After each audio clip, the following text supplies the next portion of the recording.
The foundations of what would eventually become ninjutsu emerged not from any single moment of inspiration, but through the gradual evolution of necessity during Japan's most politically volatile centuries. As the Asuka period gave way to the Nara era, the Japanese archipelago witnessed unprecedented social upheaval, territorial disputes, and the constant threat of foreign invasion. Within this crucible of conflict, unconventional warfare tactics began to take shape, born from the desperate need to survive in an environment where traditional military confrontation often proved inadequate or impossible. The Asuka period marked Japan's first serious encounters with sophisticated Chinese military philosophy and Korean tactical innovations. Court officials and military commanders, faced with the challenge of defending scattered territories against both internal rebellions and external threats, quickly recognized that conventional armies alone could not secure their domains. The mountainous terrain of Japan, with its dense forests, treacherous passes and hidden valleys, naturally favoured those who could move unseen and strike without warning. Early military leaders began employing scouts who possessed intimate knowledge of local geography, individuals capable of traversing difficult terrain while gathering crucial intelligence about enemy movements and fortifications. These early reconnaissance specialists operated under various titles and organisational structures, but their fundamental role remained consistent: to provide information that could mean the difference between victory and annihilation. Court records from the period, though often fragmentary and coded in euphemistic language, reveal instances of special messengers and mountain guides who performed duties far beyond their official descriptions.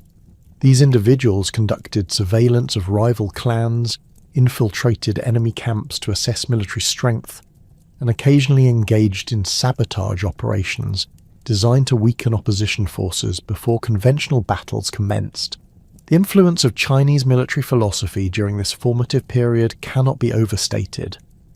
Sun Tzu's Art of War, which had already achieved legendary status in Chinese military circles by the time it reached Japan in the 6th century, provided a theoretical framework that Japanese military thinkers adapted to their unique geographical and cultural circumstances. The treatise's emphasis on deception, intelligence gathering, and the importance of knowing both oneself and one's enemy resonated deeply with Japanese commanders who faced the constant challenge of defending island territories against numerically superior forces. Japanese military strategists found particular value in Sun Tzu's teachings regarding the use of spies and the importance of information warfare. The Chinese master's classification of different types of intelligence agents, local spies, internal spies, converted spies, doomed spies, and surviving spies, provided a systematic approach to espionage that Japanese commanders eagerly incorporated into their own operations. However, the Japanese adaptation of these concepts reflected their unique cultural and geographical context.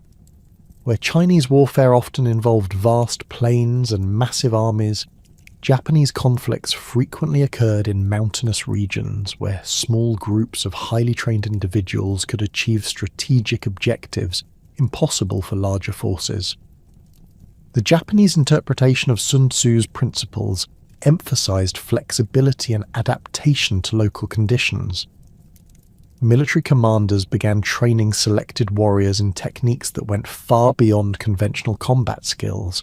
These individuals learned to move silently through forests, to read weather patterns and seasonal changes that might affect military operations, and to blend seamlessly with civilian populations when gathering intelligence. The concept of winning without fighting, central to Sun Tzu's philosophy, became particularly relevant in the Japanese context, where the destruction of enemy morale and the disruption of supply lines could prove more effective than direct military confrontation.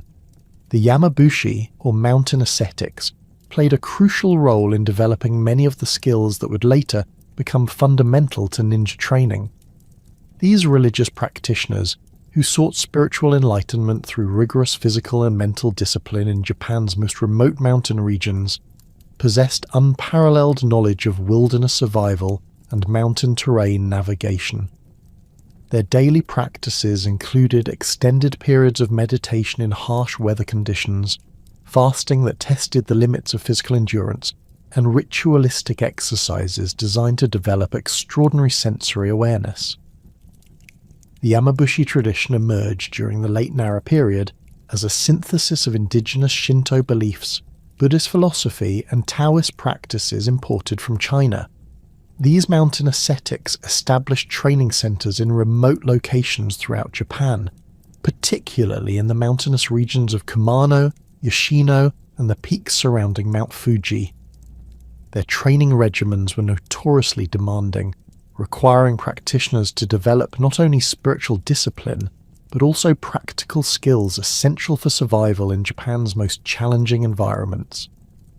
The physical conditioning methods employed by Yamabushi included techniques for moving silently across different types of terrain, methods for finding and purifying water sources, and skills for identifying edible plants and tracking game animals. Their meditation practices enhance sensory perception to extraordinary levels, enabling practitioners to detect subtle changes in their environment that might indicate the presence of other humans or dangerous wildlife.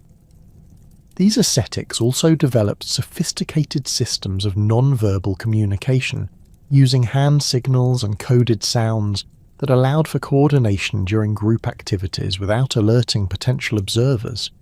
The connection between Yamabushi practices and early espionage techniques became apparent as military commanders began recruiting individuals with mountain training for intelligence operations.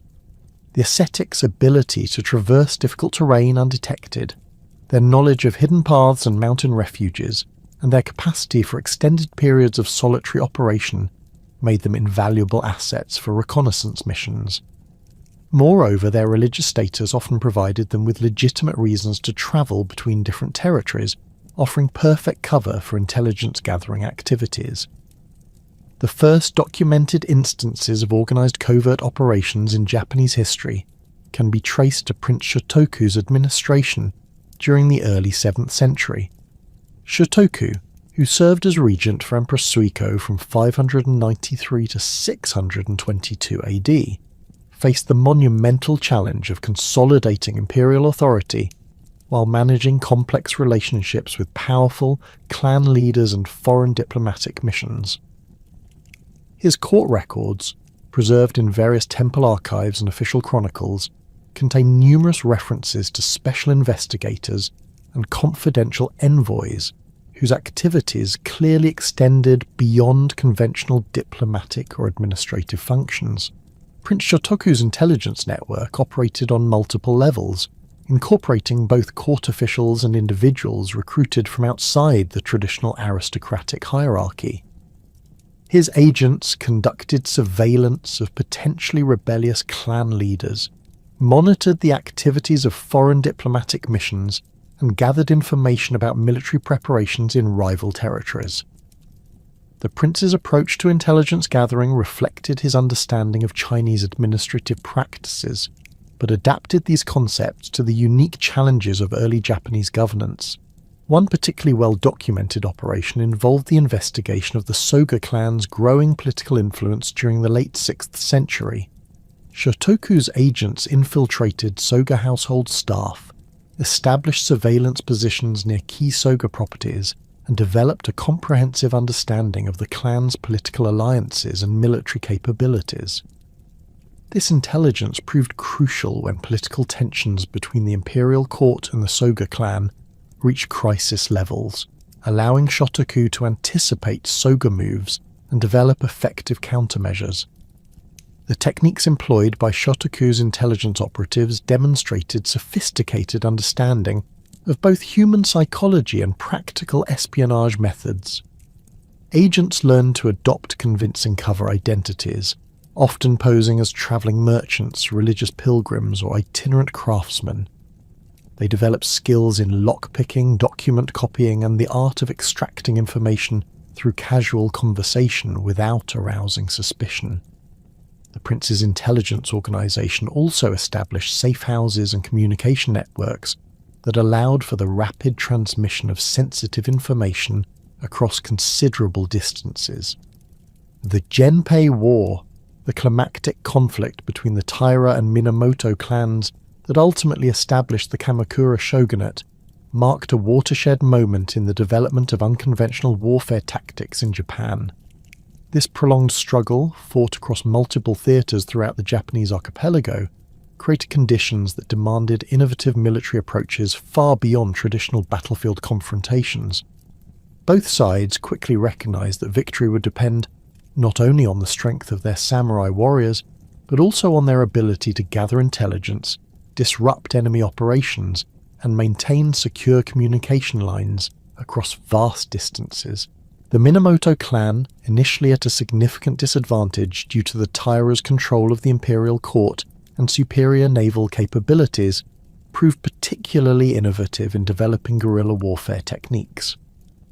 Minamoto commanders, operating from bases in the mountainous regions of eastern Japan, organized small units capable of conducting raids against Taira supply lines, gathering intelligence about enemy troop movements, and coordinating resistance activities in Taira-controlled territories. These operations required individuals with specialized skills in stealth movement, wilderness survival, and the ability to operate independently for extended periods. The Battle of Kurakura in 1183 exemplified the strategic importance of intelligence gathering and unconventional tactics during the Genpei War. Minamoto Yoshinaka's forces achieved a decisive victory against a numerically superior Taira army through the use of detailed reconnaissance that revealed weaknesses in Taira defensive positions and enabled a coordinated night attack that completely surprised the enemy. The operation's success depended on the work of scouts who had spent weeks observing Taira movements, mapping their camp layout, and identifying optimal approach routes for attacking forces. Naval operations during the Genpei War also contributed significantly to the development of specialized reconnaissance techniques. The Taira clan's dominance of sea routes forced Minamoto commanders to develop methods for gathering intelligence about enemy naval movements and identifying opportunities for surprise attacks against Taira vessels.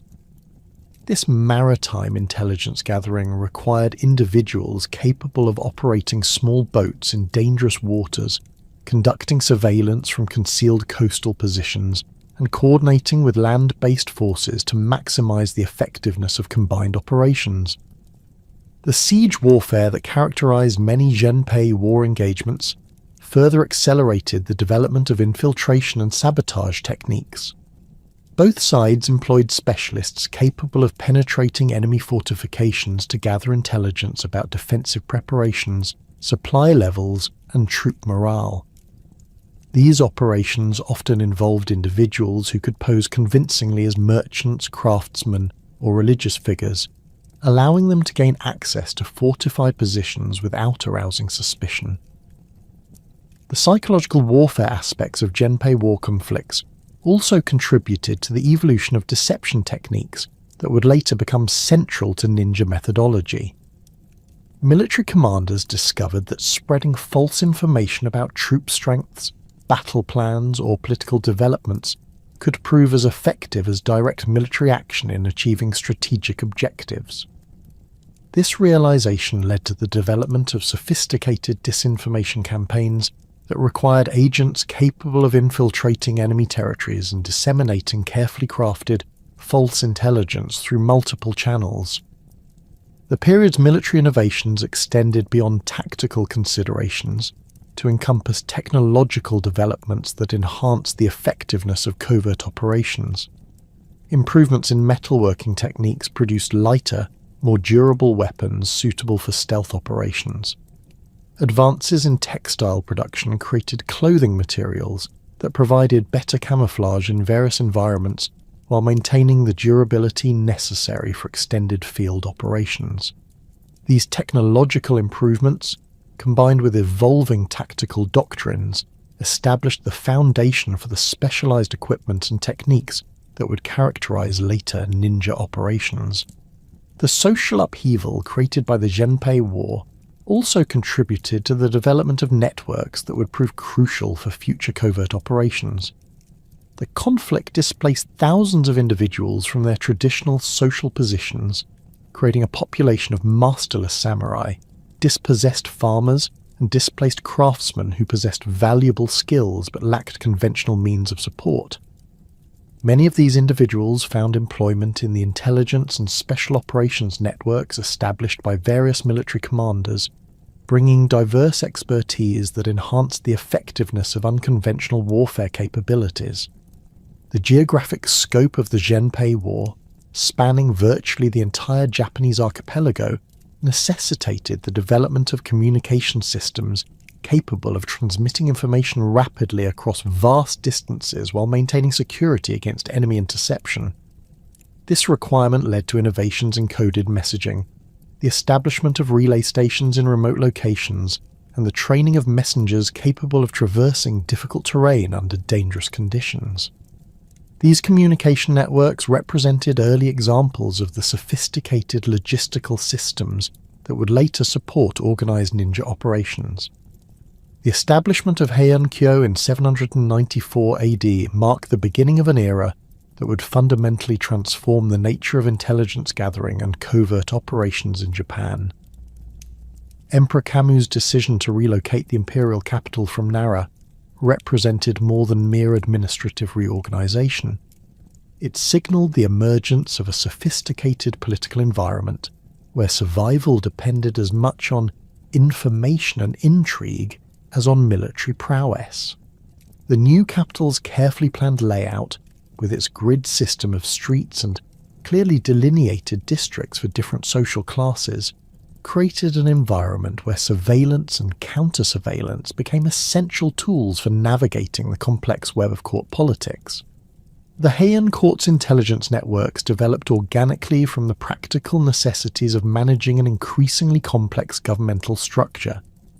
The Fujiwara clan's rise to dominance during the 9th century exemplified how systematic information gathering could translate into political power. Through their control of key administrative positions and strategic marriage alliances with the imperial family, the Fujiwara established what amounted to a state within a state, complete with its own intelligence apparatus that monitored potential rivals, tracked the loyalty of subordinate officials, and maintained detailed records of court activities that might affect their political interests. Fujiwara no Yoshifusa, who became the first non-imperial regent in 858, operated an intelligence network that extended far beyond the capital's boundaries. His agents, disguised as travelling merchants, Buddhist monks and court messengers, maintained regular contact with provincial governors and local clan leaders throughout the realm. These operatives gathered information about regional political developments, economic conditions that might affect tax revenues, and potential military threats that could challenge central authority. The intelligence they provided enabled Yoshifusa to anticipate political challenges and position the Fujiwara clan advantageously before competitors could respond to changing circumstances. The sophistication of Heian court espionage became particularly evident in the methods employed to monitor rival aristocratic families. Court officials developed elaborate systems for tracking the daily activities of potential enemies, using servants, minor officials, and even family members as unwitting sources of information. The practice of mono-no-aware, the aesthetic appreciation of transient beauty that characterized Heian cultural expression, provided perfect cover for intelligence operatives who could pose as poets, artists, or cultural enthusiasts while conducting surveillance of their targets. The imperial court's intelligence networks relied heavily on the complex social hierarchies that defined Heian society. Lower-ranking court officials, eager to advance their careers, frequently provided information about their superiors' activities in exchange for promises of promotion or protection. This system created multiple overlapping surveillance networks within the court structure, with different factions monitoring each other while simultaneously being observed by imperial agents loyal to the emperor's personal interests. The development of specialized guard units during the Heian period represented a crucial evolution in the integration of intelligence gathering with physical security. The Kebeishi, established in 810 AD as an imperial police force, initially functioned as a conventional law enforcement organization responsible for maintaining order in the capital. However, their mandate quickly expanded to include intelligence gathering activities that went far beyond simple crime prevention. Kebeishi operatives developed sophisticated techniques for infiltrating criminal organizations, monitoring the activities of potentially seditious groups, and gathering information about threats to imperial authority. The Kebeishi's intelligence operations relied on an extensive network of informants drawn from all levels of Heian society. Street vendors, entertainers, servants, and even Buddhist monks provided regular reports about suspicious activities, unusual gatherings, or conversations that might indicate plotting against the government. This information network proved particularly valuable during periods of political tension, when the Kebeishi could quickly identify and neutralize potential threats before they developed into serious challenges to imperial authority. The Guard unit's intelligence capabilities extended to sophisticated surveillance techniques that anticipated many methods later associated with ninja operations. Kebeishi agents learned to move through the capital's streets without attracting attention, using the city's complex network of canals, back alleys, and temple grounds to approach targets unobserved. They developed skills in lockpicking, document examination, and the art of extracting information through seemingly casual conversations. The most skilled operatives could infiltrate aristocratic households by posing as servants, craftsmen, or religious figures, gathering detailed intelligence about their targets' activities, associations, and plans. The Heian period's regional conflicts created conditions that accelerated the development of reconnaissance and infiltration techniques far beyond what court intrigue alone could have produced. The rise of powerful provincial clans during the 10th and 11th centuries challenged the central government's authority and created a complex military environment where traditional samurai warfare proved increasingly inadequate. The Taira and Minamoto clans, along with numerous smaller military families, found themselves engaged in conflicts that required sophisticated intelligence gathering capabilities and unconventional tactical approaches. The Hogan Rebellion of 1156 demonstrated the critical importance of intelligence operations in determining the outcome of military conflicts. The dispute over imperial succession between Emperor Go Shirakawa and Emperor Sutoku created an opportunity for the Taira and Minamoto clans to advance their political positions through military intervention. However, the rebellion's outcome depended as much on the quality of intelligence each side possessed about their opponent's plans and capabilities as on the strength of their samurai warriors. Minamoto no Yoshitomo's forces achieved initial success in the rebellion through the use of detailed intelligence about Sutoku's defensive preparations at the Shirakawa Palace. Yoshitomo's agents had infiltrated the palace staff weeks before the conflict began, gathering information about guard rotations, defensive positions, and supply arrangements. This intelligence enabled Yoshitomo to plan a coordinated attack that exploited the weaknesses in Sutoku's defenses and achieved tactical surprise despite the defenders' advance warning of the approaching assault. The Heiji Rebellion of 1159 further illustrated the evolving sophistication of military intelligence operations. Minamoto no Yoshitomo's attempt to eliminate Taira influence from the imperial court required extensive coordination between military units operating in different parts of the capital. The operation's success depended on precise timing and detailed knowledge of Taira movements, information that could only be obtained through systematic surveillance of key Taira officials and properties. The rebellion's planning phase involved months of intelligence gathering by agents who monitored Taira, no Kiyomori's daily routines, mapped the locations of Taira military assets within the capital, and identified potential escape routes that Taira leaders might use if the coup attempt succeeded. Yoshitomo's operatives also infiltrated the imperial palace staff to gather information about the emperor's schedule and the security arrangements protecting the imperial family. The development of specialized warrior monks during the Heian period contributed significantly to the evolution of unconventional warfare techniques that would later influence ninja methodology.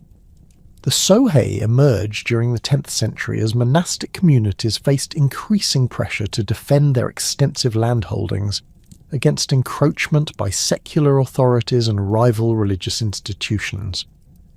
These warrior monks developed fighting techniques that combined traditional Buddhist martial arts with tactical innovations designed to maximize the effectiveness of relatively small forces against larger conventional armies. The Enryaku-ji temple complex on Mount Hiei became the most prominent center for Sohei development during the late Heian period. The temple's strategic location overlooking the capital provided an ideal base for monitoring political developments while maintaining the independence necessary for developing unconventional military capabilities. Enryaku-ji's warrior monks perfected techniques for rapid movement through mountainous terrain, enabling them to appear suddenly at locations throughout the Kyoto region before disappearing just as quickly into the temple's extensive network of mountain refuges. The Sohei's tactical innovations included sophisticated use of terrain features to maximize their combat effectiveness. Rather than engaging in direct confrontations with superior forces, warrior monks developed techniques for harassment warfare that wore down opponents through repeated small-scale attacks. These operations required detailed reconnaissance of enemy positions, careful coordination between dispersed units, and the ability to withdraw rapidly when faced with overwhelming opposition. The psychological warfare aspects of Sohei operations proved as important as their physical combat capabilities. The warrior monks cultivated a reputation for supernatural abilities that enhanced their effectiveness in intimidating opponents and recruiting supporters. Stories of Sohei who could move invisibly through enemy territory, appear and disappear at will, and predict their opponents' actions contributed to a mystique that made them more effective in achieving their objectives through reputation alone. The religious legitimacy of Sohei operations provided them with significant advantages in gathering intelligence and conducting covert activities.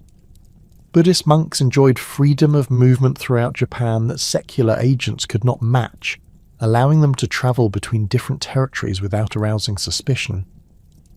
Their religious status also provided them with access to information networks maintained by temple communities throughout the archipelago, creating intelligence capabilities that rivaled those of the imperial government. The Sohei's influence on later ninja development extended beyond tactical innovations to encompass philosophical approaches to warfare that emphasized adaptability, patience, and the importance of understanding both oneself and one's environment. The Buddhist concept of emptiness, which taught that all phenomena lacked inherent existence, provided a theoretical framework for understanding the fluid nature of conflict and the importance of remaining flexible in response to changing circumstances. The Heian period's economic development created new opportunities and challenges for intelligence operations that shaped the evolution of covert warfare techniques. The growth of commercial networks connecting the capital with provincial regions provided cover for intelligence operatives, while simultaneously creating new targets for surveillance and infiltration. Merchants travelling between different territories could gather valuable information about political developments, military preparations, and economic conditions that might affect government policy or clan strategies. The development of increasingly sophisticated administrative systems during the Heian period created new categories of information that required protection from hostile intelligence operations. Government records containing details about tax revenues, military capabilities, and diplomatic negotiations became valuable targets for rival clans and foreign powers.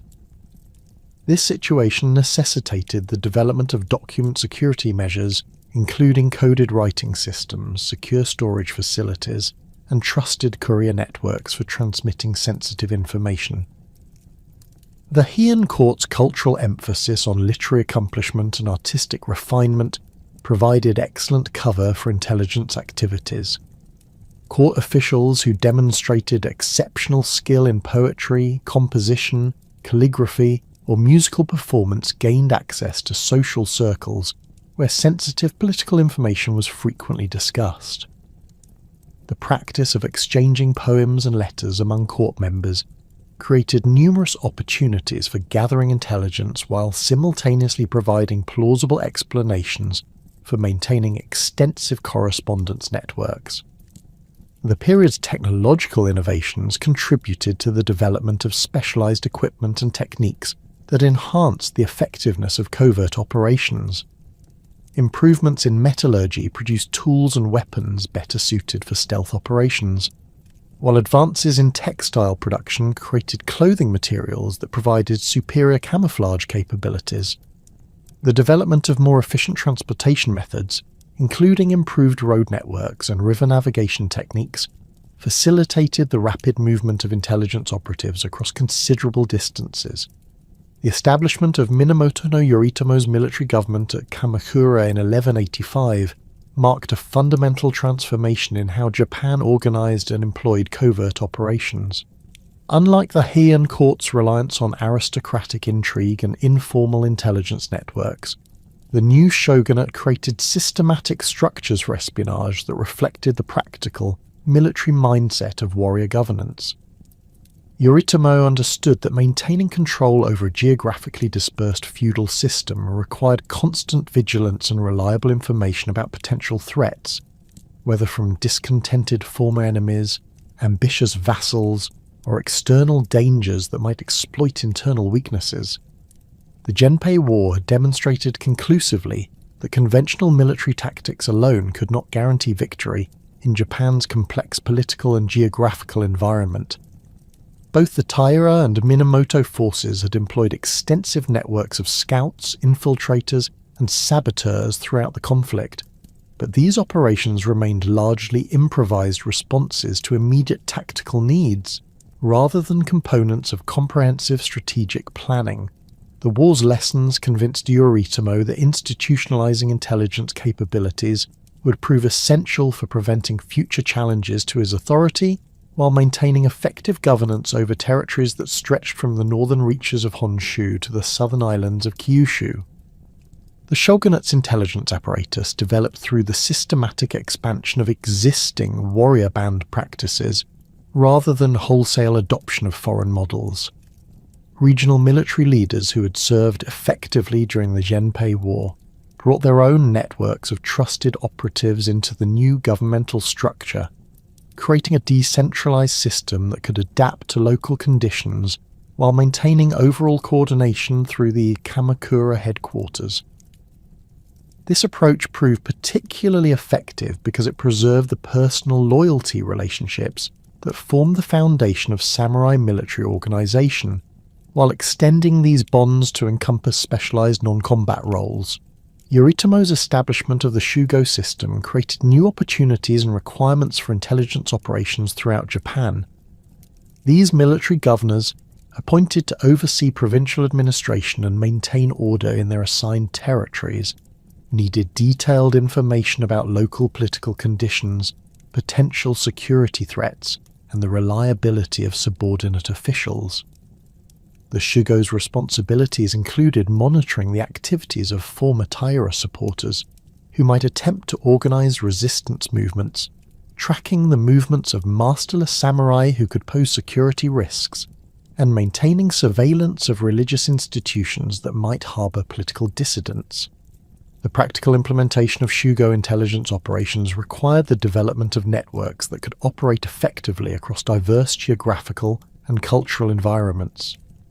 Northern provinces with harsh winters and mountainous terrain demanded operatives skilled in cold weather survival and alpine navigation, while southern regions with subtropical climates and extensive coastlines required agents capable of maritime operations and jungle warfare.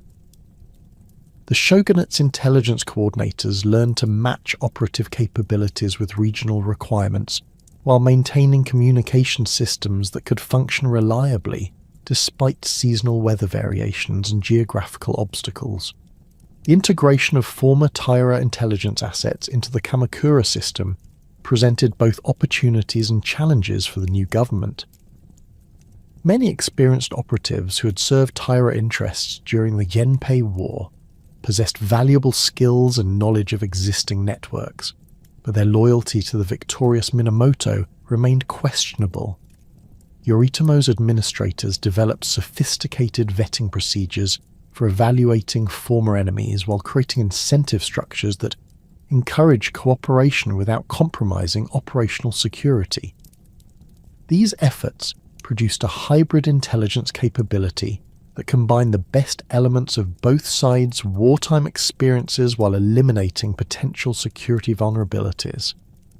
The shogunate's approach to managing religious institutions reflected the complex relationship between political authority and spiritual legitimacy that characterized medieval Japanese governance.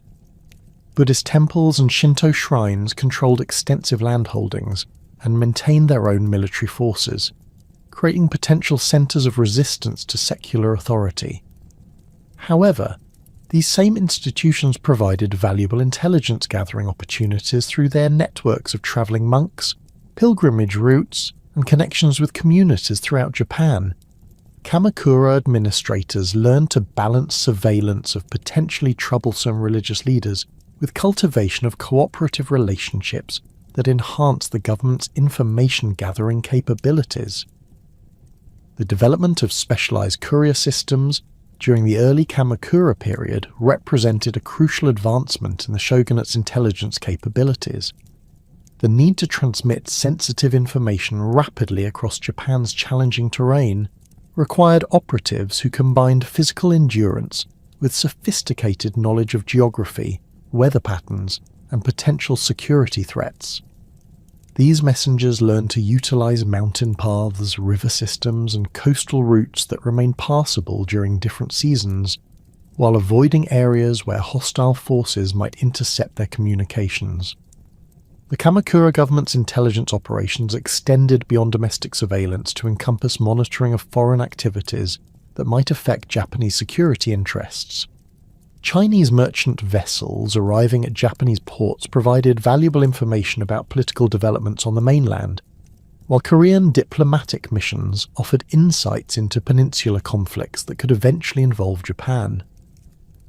The shogunate's operatives learned to extract intelligence from foreign visitors through careful observation and strategic questioning, while maintaining the diplomatic protocols necessary for preserving beneficial commercial relationships.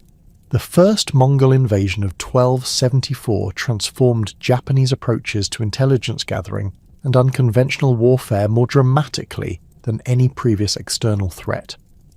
The invasion forces landing at Hakata Bay in northern Kyushu confronted Japanese defenders with military technologies, tactical doctrines, and organizational methods that differed fundamentally from anything they had previously encountered.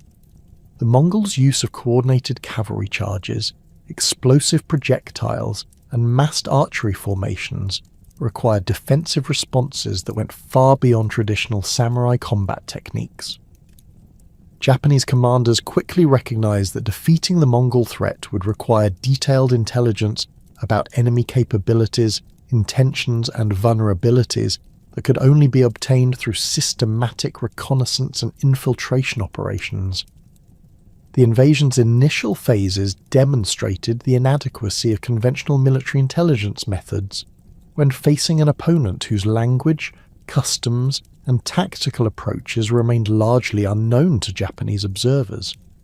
This realization prompted immediate efforts to develop new intelligence-gathering techniques, specifically designed for operations against foreign enemies.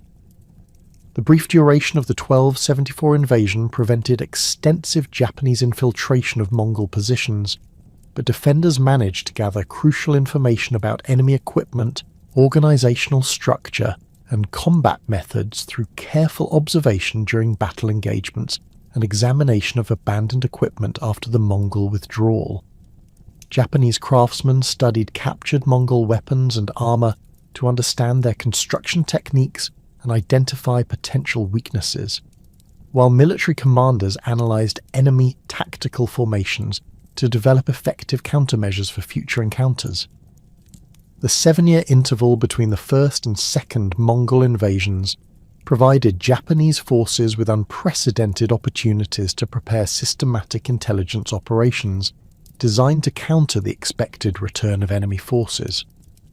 The Hojo Regency, which had assumed effective control of the Kamakura government, coordinated extensive efforts to gather information about Mongol military preparations in Korea and China, while simultaneously developing defensive capabilities that could exploit intelligence advantages to offset the invaders' superior numbers and advanced technology. Japanese intelligence operations during this preparatory period involved multiple coordinated efforts to penetrate Mongol-controlled territories and gather information about invasion planning. Agents disguised as merchants established trading relationships with Korean intermediaries who could provide information about Mongol military activities, while Buddhist monks travelling to Chinese temples gathered intelligence about the political and military situation in Yuan dynasty territories. These operations required careful coordination to avoid compromising individual agents while maximising the intelligence value of information gathered through different channels. The development of coastal surveillance networks along Japan's western shores represented one of the most sophisticated intelligence operations of the medieval period. The Hojo government organised fishing communities, merchant settlements, and religious institutions throughout Kyushu and western Honshu into an integrated early warning system capable of detecting and reporting Mongol naval movements long before invasion forces could reach their intended landing sites. This network included signal fire systems that could transmit warnings across hundreds of miles within hours, enabling Japanese forces to concentrate defensive resources at threatened locations while maintaining strategic reserves for responding to unexpected enemy moves. The Second Mongol invasion of 1281 provided the ultimate test of Japanese intelligence capabilities developed during the intervening years. The massive scale of the invasion force, which included separate fleets from Korea and southern China totaling over 140,000 troops, created intelligence challenges that dwarfed anything Japanese forces had previously encountered. However, the extensive preparation undertaken since 1274 enabled Japanese defenders to track enemy movements, predict landing sites, and coordinate defensive operations with unprecedented effectiveness. Japanese intelligence operatives succeeded in infiltrating Mongol staging areas in Korea during the months preceding the invasion, providing crucial information about enemy troop strengths, equipment capabilities, and planned operational sequences.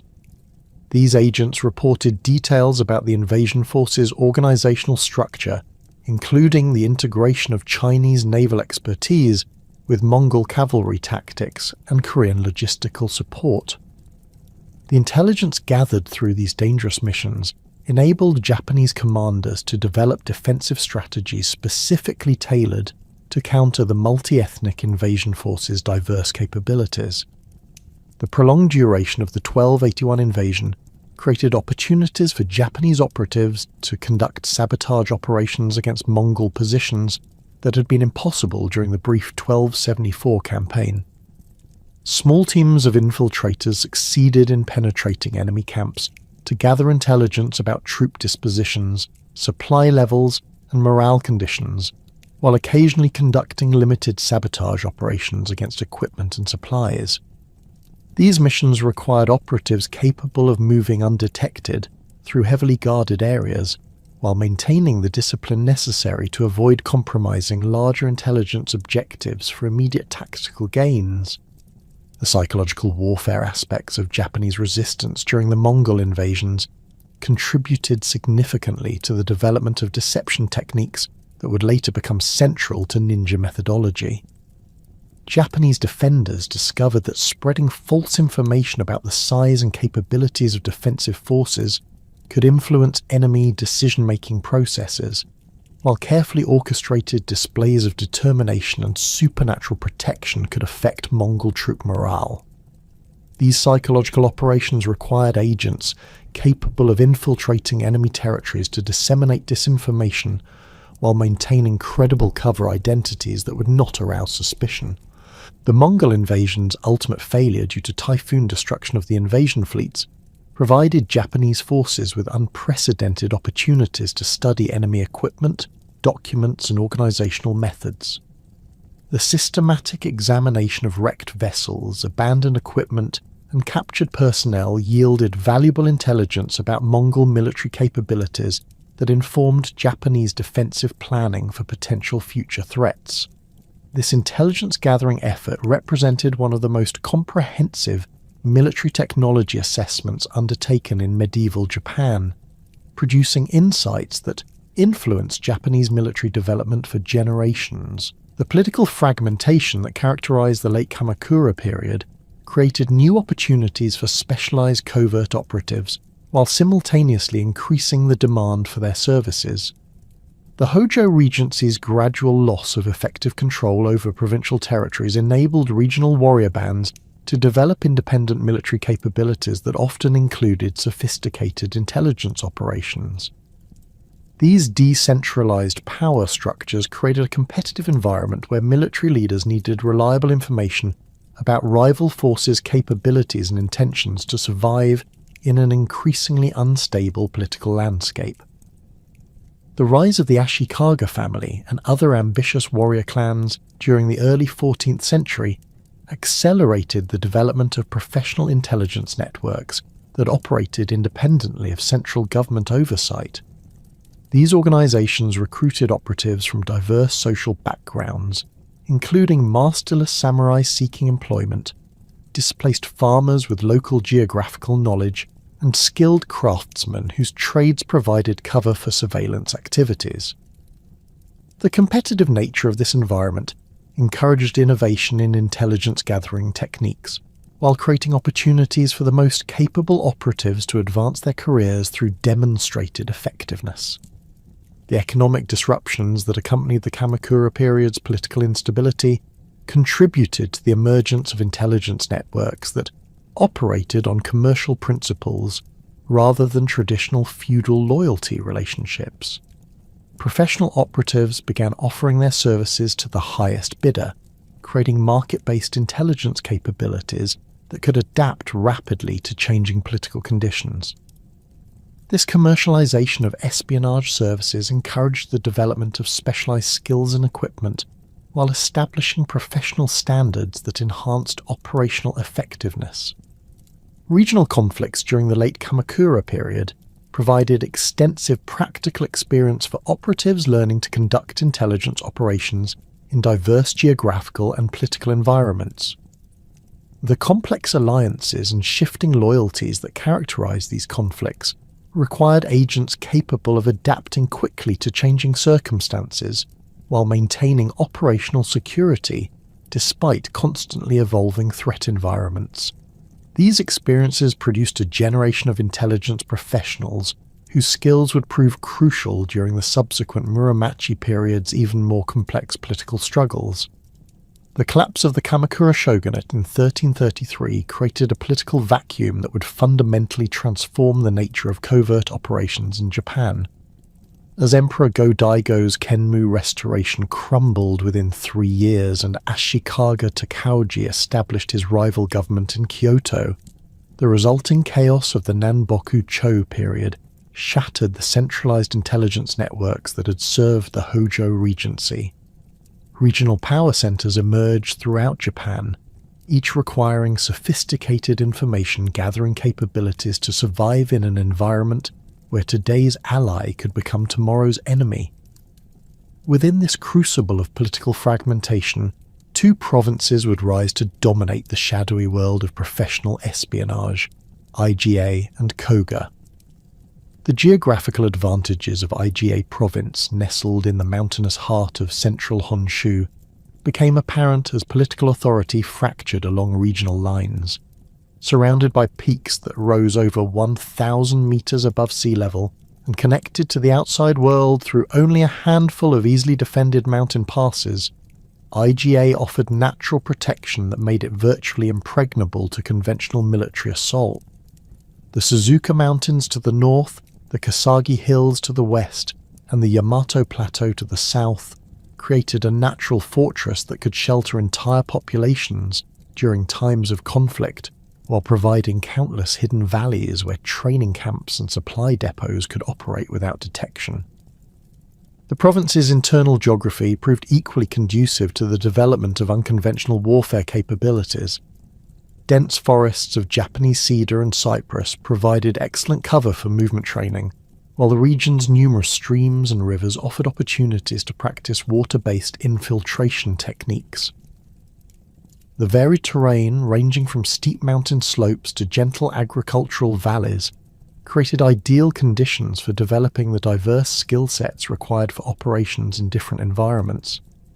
Iga's scattered settlement pattern, with small villages separated by significant distances and connected primarily by mountain trails, fostered a culture of self-reliance and local cooperation that would prove essential for maintaining operational security.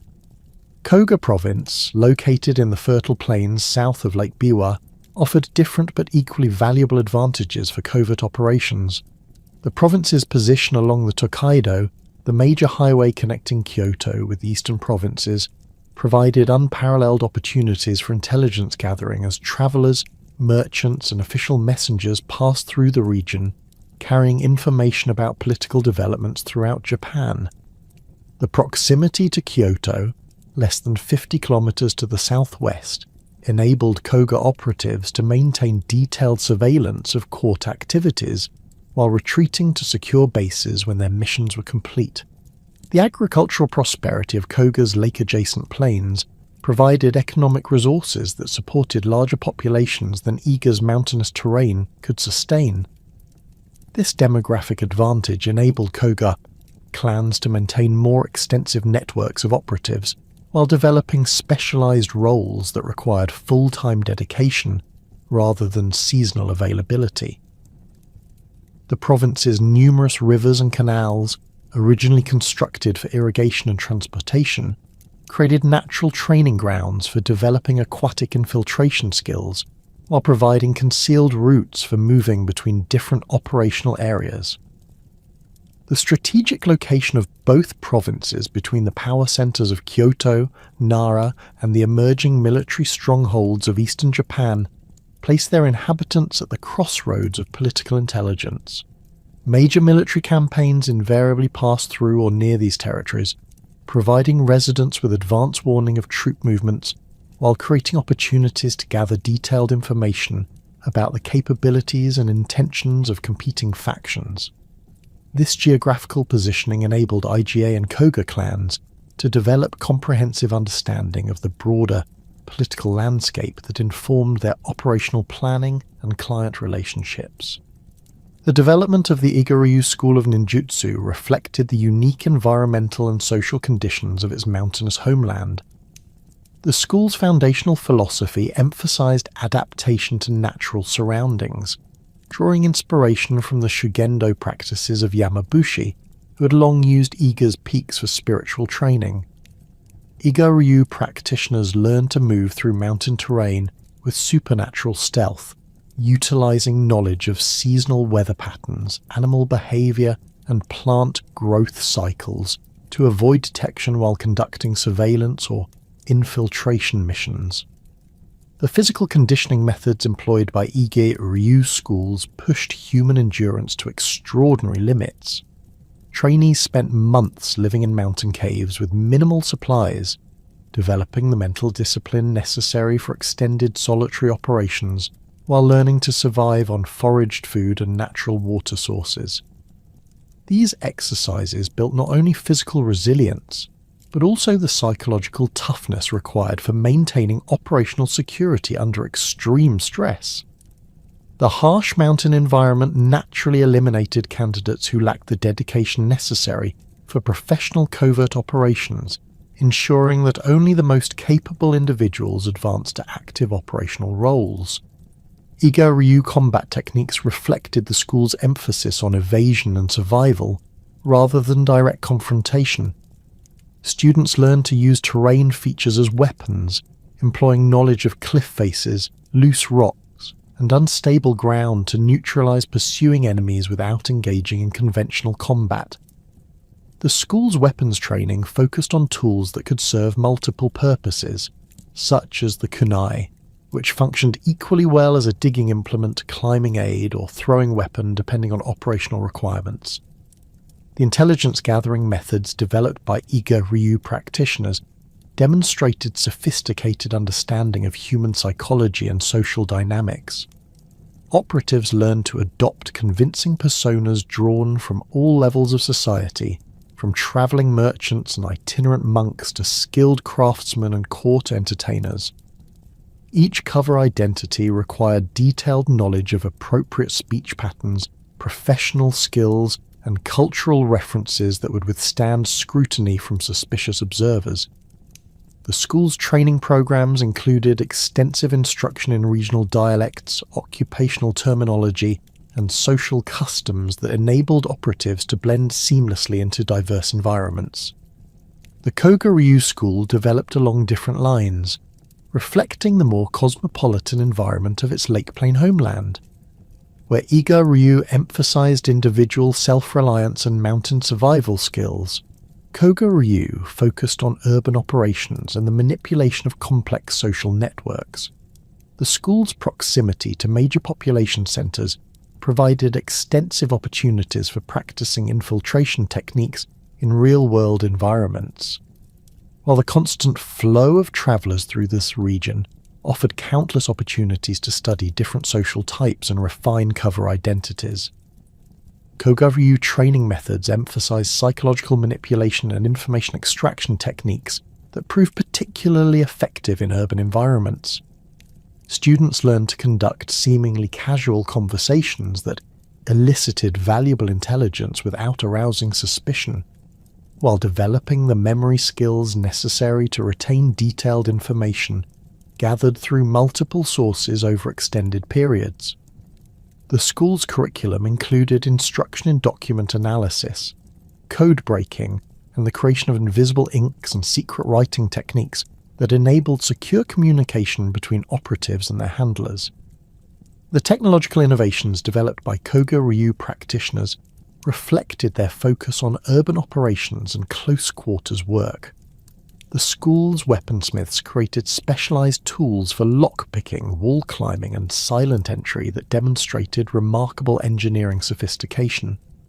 Koga operatives employed collapsible ladders, portable grappling hooks, and climbing claws that could be concealed within ordinary clothing while providing the capabilities necessary for accessing fortified buildings and conducting surveillance from elevated positions.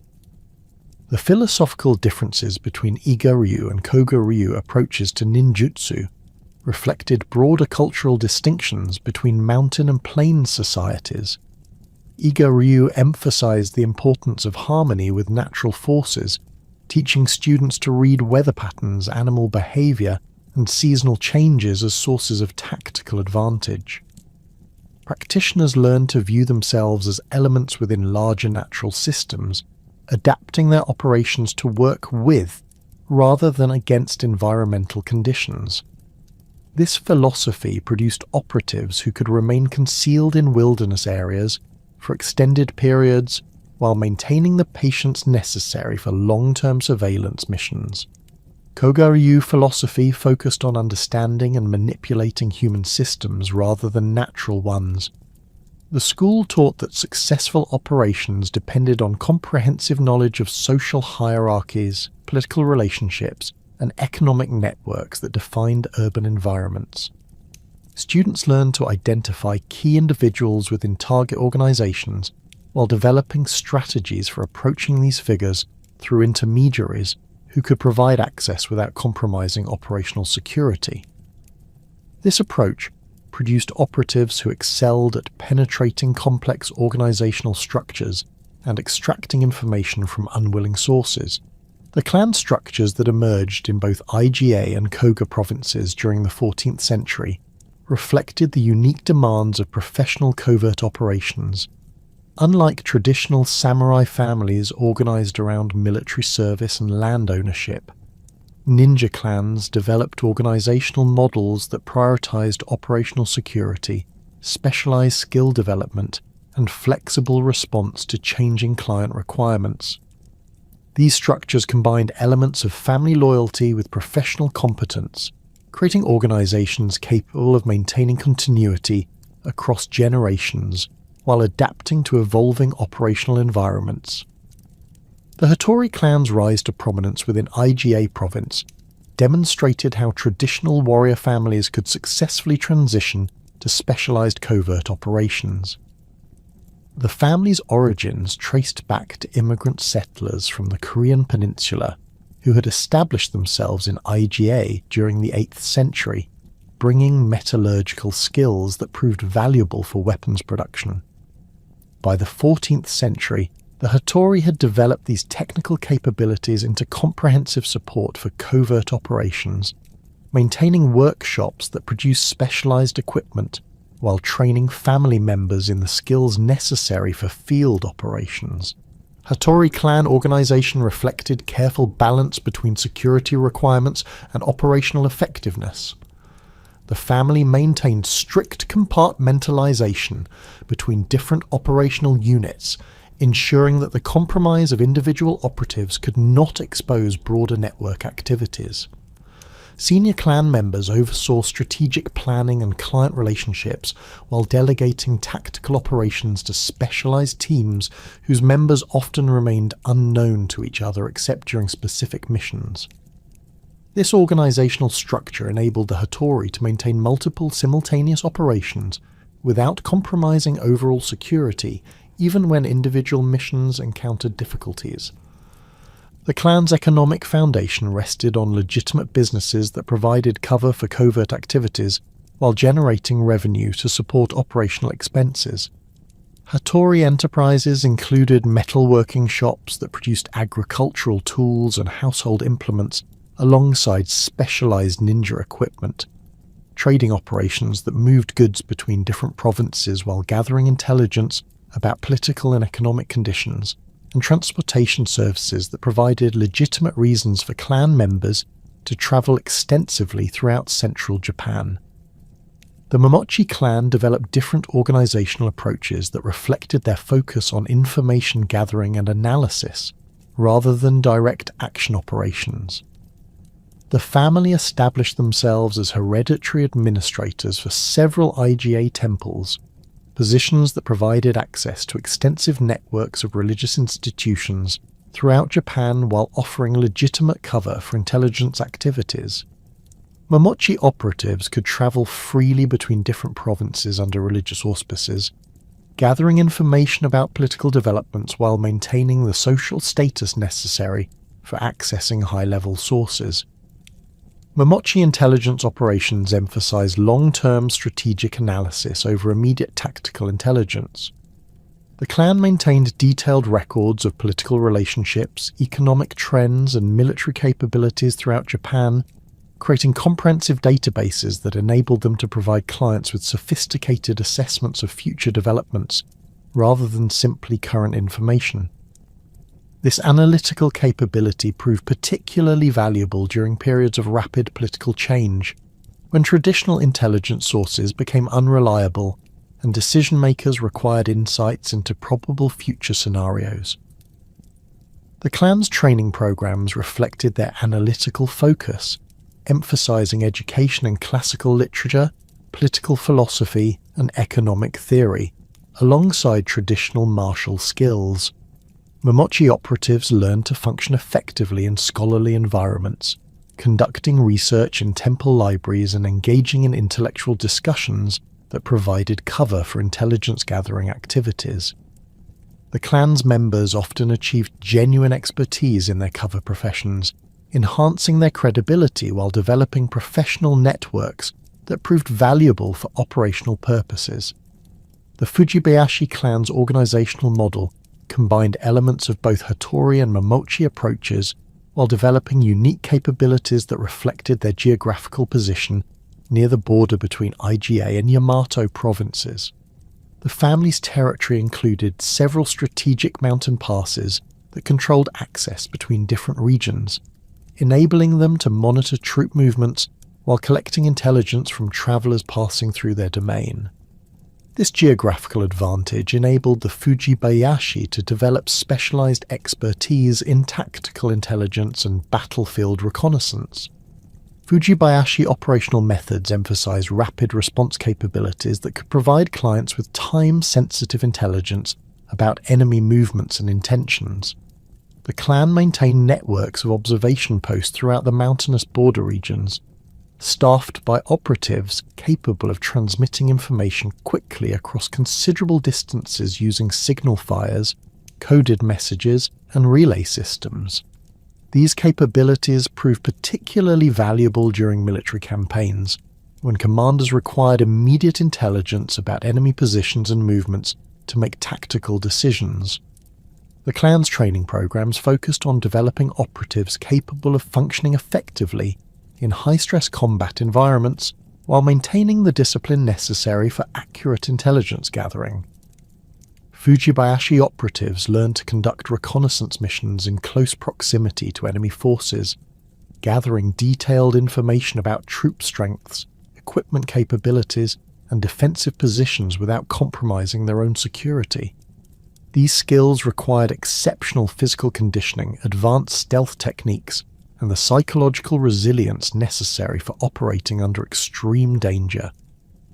The outbreak of the Onin War in 1467 shattered the last vestiges of centralized authority in Japan, unleashing a century and a half of virtually continuous warfare that would transform the ninja from provincial specialists into indispensable components of military strategy.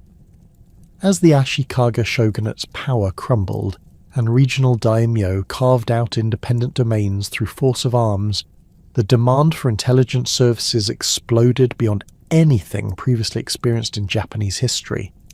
The complex web of shifting alliances, territorial disputes, and technological innovations that characterized the Sengoku period created unprecedented opportunities for ninja employment while simultaneously forcing rapid evolution in their techniques, organization, and strategic importance. The scale of warfare during the Sengoku period dwarfed previous conflicts in both geographical scope and operational complexity. Unlike the relatively localized disputes of earlier eras, Sengoku campaigns often involved multiple theaters of operation spanning hundreds of kilometers, with armies numbering in the tens of thousands maneuvering across terrain that ranged from mountainous highlands to coastal plains. Traditional methods of military intelligence, which had relied primarily on mounted scouts and local informants, proved inadequate for managing the information requirements of these massive undertakings. Military commanders discovered that success increasingly depended on their ability to gather detailed intelligence about enemy capabilities, predict opponent strategies, and coordinate complex operations across vast distances. The fragmentation of political authority created a competitive marketplace for intelligence services that enabled ninja clans to expand their operations far beyond their traditional geographical boundaries.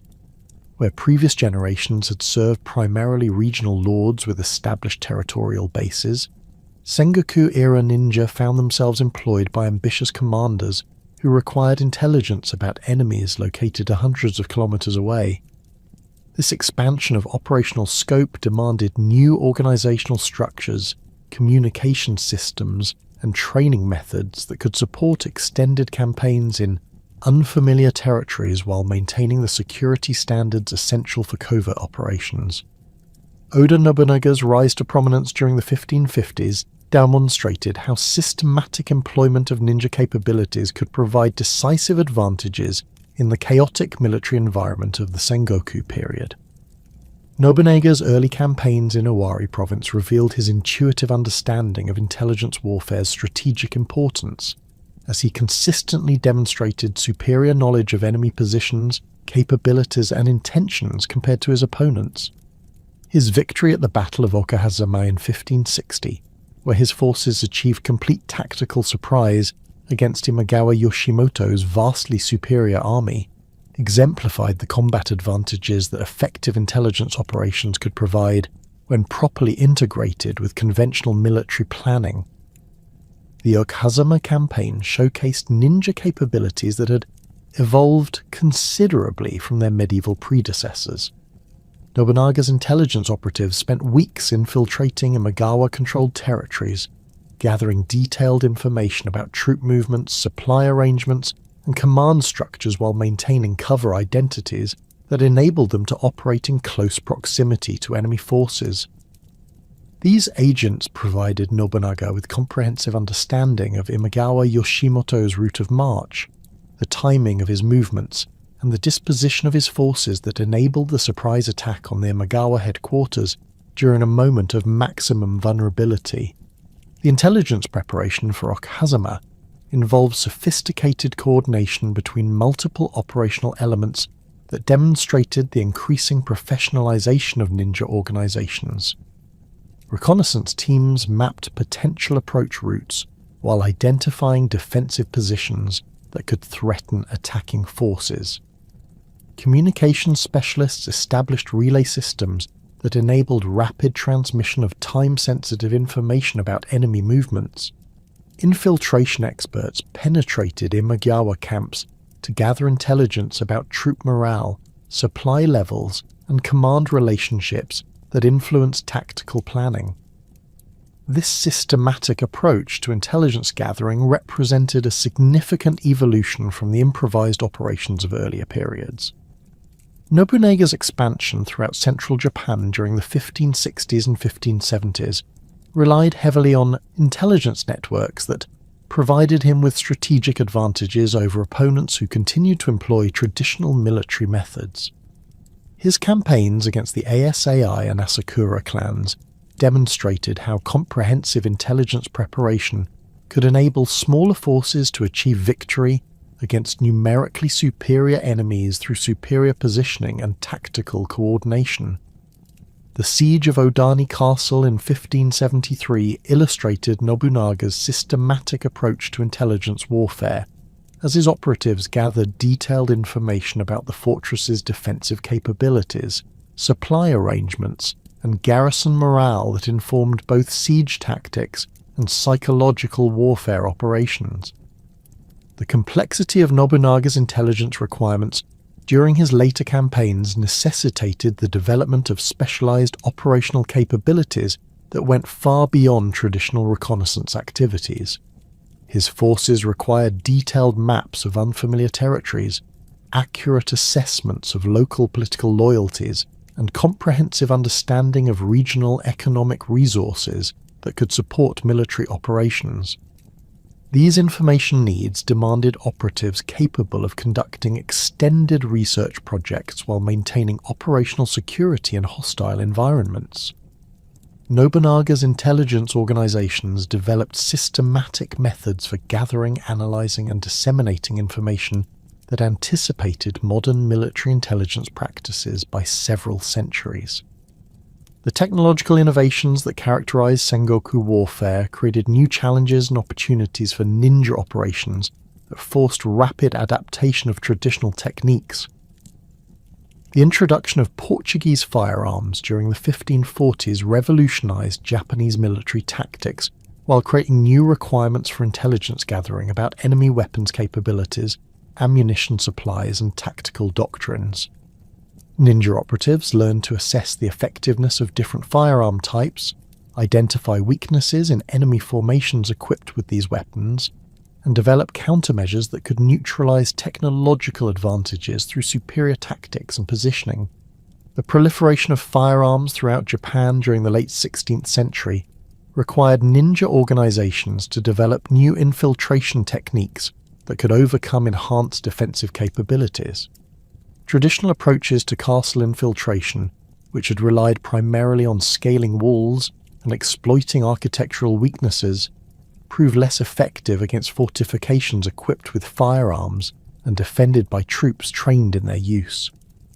Ninja adapted by developing more sophisticated approaches that combined traditional stealth techniques with detailed understanding of firearm capabilities and limitations. These evolved methods enabled continued effectiveness against increasingly sophisticated defensive systems. The architectural evolution of Japanese castles during the Sengoku period presented ninja with both obstacles and opportunities that shaped the development of specialized infiltration techniques. The construction of massive stone foundations, complex gate systems, and interconnected defensive structures created formidable barriers that required new approaches to overcome. However, the increased size and complexity of these fortifications also created additional entry points, hiding places, and internal routes that skilled operatives could exploit. Ninja developed detailed knowledge of castle construction techniques that enabled them to identify structural weaknesses and predict the location of hidden passages or maintenance access points. The sophisticated defensive systems employed by Sengoku-era castles included multiple layers of protection that required coordinated approaches to penetrate successfully. Outer baileys protected by moats and earthworks provided early warning of approaching threats, while channeling attackers into predetermined killing zones. Inner defensive rings incorporated stone walls, fortified gates, and elevated firing positions that could devastate conventional assault forces. The central keep, often constructed on elevated ground and surrounded by additional defensive works, represented the ultimate refuge for defending forces and the primary target for infiltration operations. Ninja responses to these enhanced defensive systems demonstrated remarkable ingenuity and adaptability. Operatives learned to exploit construction schedules and maintenance activities that provided temporary access to normally secure areas. They developed techniques for crossing water obstacles, using improvised flotation devices and underwater breathing apparatus that enabled extended submersion times. Climbing techniques evolved to handle smooth stone surfaces and vertical drops that exceeded anything encountered in earlier fortifications. These technical innovations required extensive training and specialized equipment that pushed ninja capabilities to new levels of sophistication. The communication challenges created by the geographical scope of Sengoku campaigns necessitated revolutionary advances in ninja information transmission methods. Traditional message systems, which had relied primarily on human couriers traveling established routes, proved inadequate for maintaining coordination across the vast distances involved in major campaigns. Ninja organizations developed complex relay networks that could transmit information rapidly across hundreds of kilometers while maintaining security against enemy interception. These systems incorporated multiple transmission methods, including signal fires, coded messages, and specialized courier services that could adapt to changing operational requirements. The development of sophisticated coding systems during the Sengoku period reflected the increasing importance of communication security in military operations.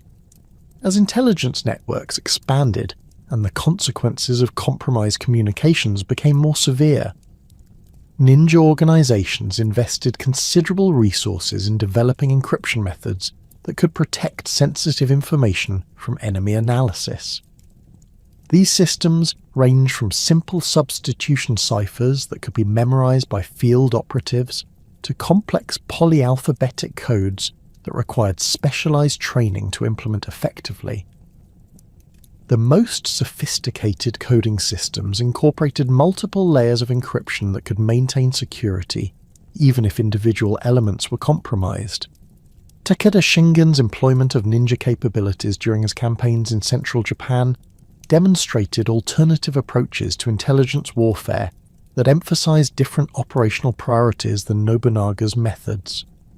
The Takeda domain's mountainous terrain and defensive strategic position enabled Shingen to focus on intelligence operations that supported territorial defense and selective offensive operations, rather than the aggressive expansion that characterized Nobunaga's campaigns. Takeda ninja specialized in mountain warfare techniques that exploited their familiarity with alpine terrain, while developing capabilities for operations in the difficult geographical conditions that characterize their operational environment. The Takeda Intelligence Organization's emphasis on defensive operations required different skill sets and organizational structures than those employed by more aggressive military leaders. Takeda Ninja became experts in establishing observation networks that could monitor enemy movements across vast mountainous regions while maintaining communications with central command authorities. These operations required operatives capable of surviving in harsh mountain conditions for extended periods while maintaining the vigilance necessary for effective surveillance activities. The clan's intelligence specialists developed sophisticated understanding of seasonal weather patterns, avalanche risks, and other environmental factors that could affect both their own operations and enemy movements. Takeda Shingen's famous rivalry with Wasugi Kenshin created intelligence challenges that pushed both sides to develop increasingly sophisticated operational capabilities. The repeated campaigns between these two powerful daimyo, particularly their confrontations at Koanakajima, required detailed intelligence about enemy capabilities, intentions, and tactical preferences that could only be obtained through extensive infiltration operations. Both sides employed ninja operatives who spent months gathering intelligence about their far opponents' military preparations, strategic planning, and psychological state that informed tactical decision-making during their climactic encounters. The intelligence warfare between the Takeda and Wasugi forces demonstrated how ninja capabilities could influence strategic decision-making at the highest levels of military command. Both Shingen and Kenshin relied heavily on intelligence assessments when determining campaign timing, troop deployments, and tactical approaches that could exploit enemy weaknesses while minimizing their own vulnerabilities. The quality of intelligence available to each commander often determined the outcome of their encounters, as superior information enabled better positioning, more effective timing, and tactical approaches that caught opponents unprepared for the specific challenges they faced. Tokugawa Ieyasu's relationship with ninja organizations, particularly his employment of Hattori Hanzo and the IgA clans, represented one of the most successful partnerships between conventional military leadership and specialized covert capabilities in Japanese history. Ieyasu's early experiences as a hostage in different domains had provided him with intimate understanding of intelligence warfare's importance, while his subsequent rise to power demonstrated systematic application of these lessons on an increasingly grand scale. The Tokugawa intelligence networks that developed under Hattori Hanzo's leadership became models for the integration of covert operations with conventional military and political activities. Hattori Hanzo's service to the Tokugawa family began during Ieyasu's youth and continued throughout his rise to national prominence, creating an intelligence partnership that spanned over 4 decades and encompassed some of the most crucial events in Japanese history. Hanzo's background as a member of the IgA Hattori clan provided him with access to extensive networks of trained operatives, while his personal relationship with Ieyasu enabled unprecedented integration of intelligence capabilities with strategic planning. This combination of professional expertise and personal trust created operational advantages that proved decisive in numerous critical situations. The most famous demonstration of Hattori Hanzo's capabilities occurred during Ieyasu's escape from Kyoto following Oda Nobunaga's assassination at Honnoji in 1582. The journey from the capital to Ieyasu's home domain of Mikawa required passage through territories controlled by hostile forces who sought to eliminate potential rivals during the political chaos that followed Nobunaga's death.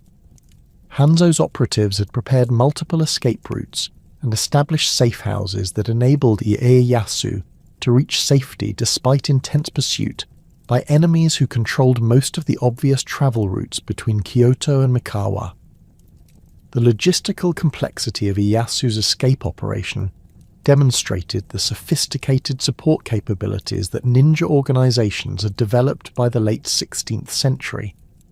Hanzo's network provided not only route planning and security services, but also supplies, transportation, and local guides familiar with terrain features that could be exploited to avoid enemy patrols. The operation required coordination between dozens of operatives positioned along different potential routes while maintaining communication security that prevented enemy forces from anticipating Ieyasu's movements. The successful completion of this mission under extremely dangerous conditions established Hanzo's reputation as one of history's most capable intelligence commanders. The establishment of Tokugawa control over eastern Japan during the 1580s and 1590s relied heavily on intelligence networks that provided Ieyasu with detailed understanding of political conditions throughout the region. Hanzo's operatives gathered information about the loyalty and capabilities of potential allies while conducting surveillance of rivals who might challenge Tokugawa expansion. These intelligence operations enabled Ieyasu to make informed decisions about alliance relationships, military deployments, and political strategies that maximized his advantages while minimizing risks during his gradual consolidation of power. The integration of IGA Ninja into Tokugawa military operations created new organizational models that influenced Japanese intelligence practices for centuries. Rather than employing ninja as independent contractors for specific missions, Ieyasu incorporated them into his regular military structure while maintaining their specialized capabilities and operational autonomy. This approach provided the Tokugawa forces with permanent intelligence capabilities that could adapt rapidly to changing operational requirements while maintaining the security standards essential for effective covert operations. The Battle of Sekigahara in 1600 represented the culmination of Sengoku-era intelligence warfare, as both Tokugawa Ieyasu and his opponents employed extensive ninja networks to gather information about enemy capabilities and intentions. The campaign's outcome depended as much on intelligence operations conducted during the months preceding the battle as on the tactical skills demonstrated during the actual engagement.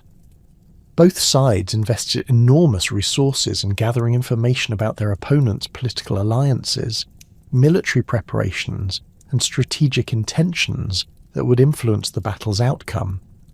Ieyasu's intelligence preparation for Sekigahara demonstrated the systematic approach to information warfare that had evolved during the Sengoku period.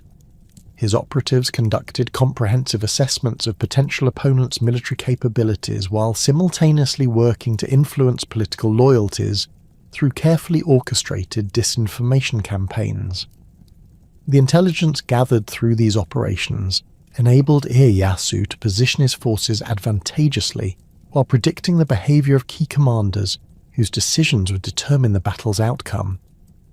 The successful application of these intelligence advantages contributed significantly to the decisive victory that established Tokugawa dominance over Japan.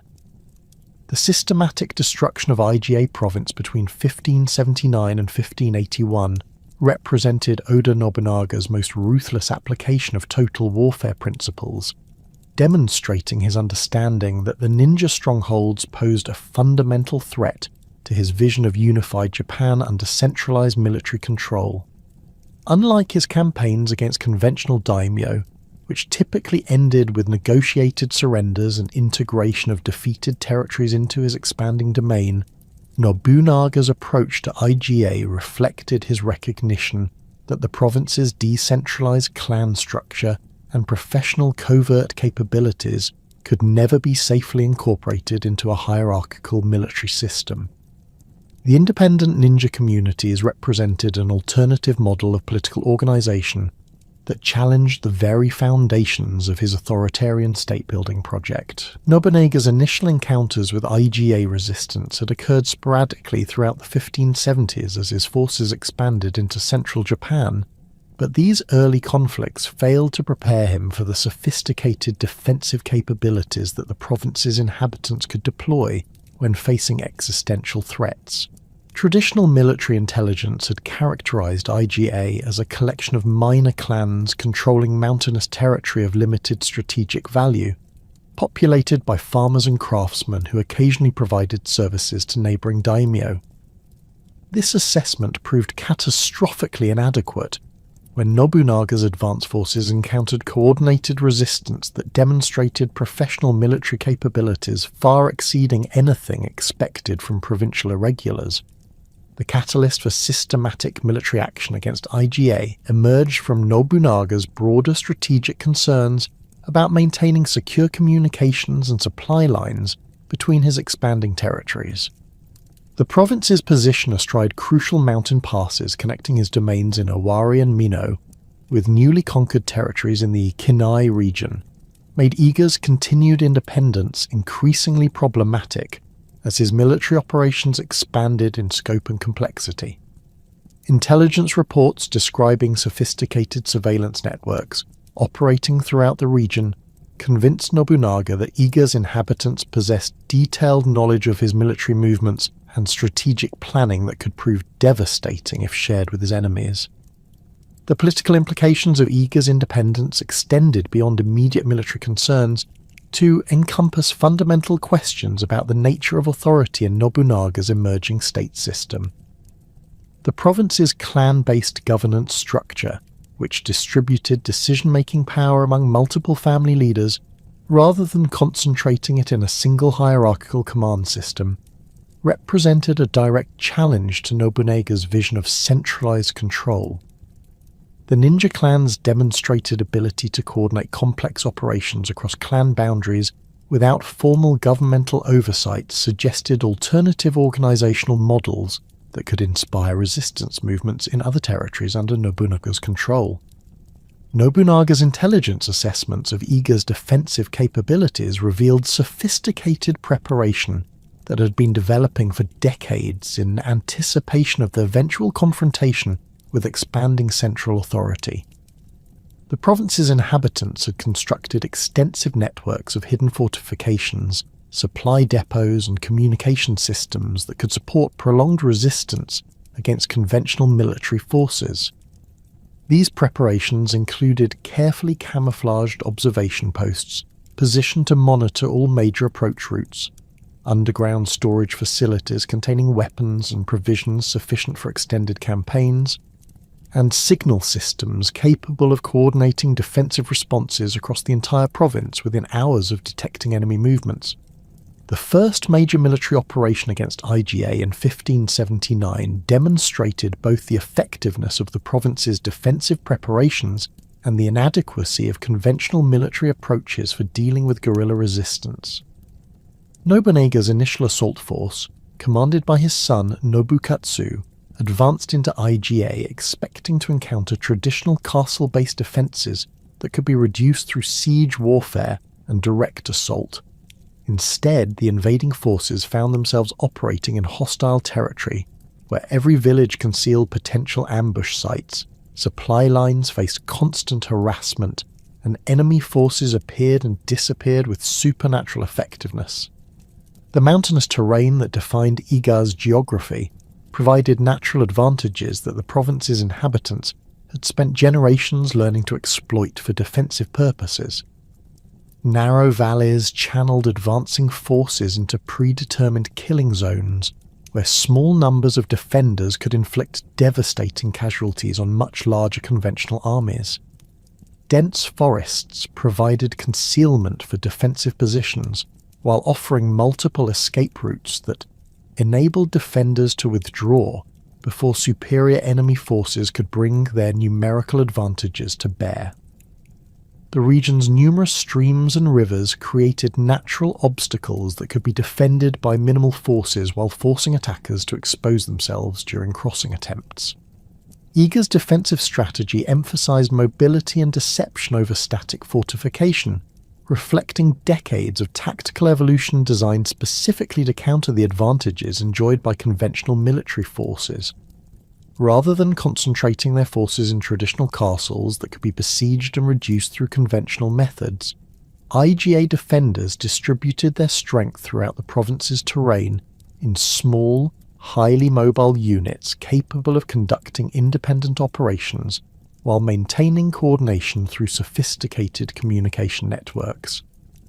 This approach enabled them to appear in overwhelming strength at crucial moments while avoiding decisive engagements that could result in catastrophic losses. The psychological warfare aspects of Iga's resistance proved as effective as their physical defensive measures in disrupting Nobunaga's military operations. Defenders employed their reputation for supernatural abilities to maximum advantage, conducting operations that seemed to demonstrate impossible capabilities while spreading carefully crafted disinformation about their numbers, locations, and intentions.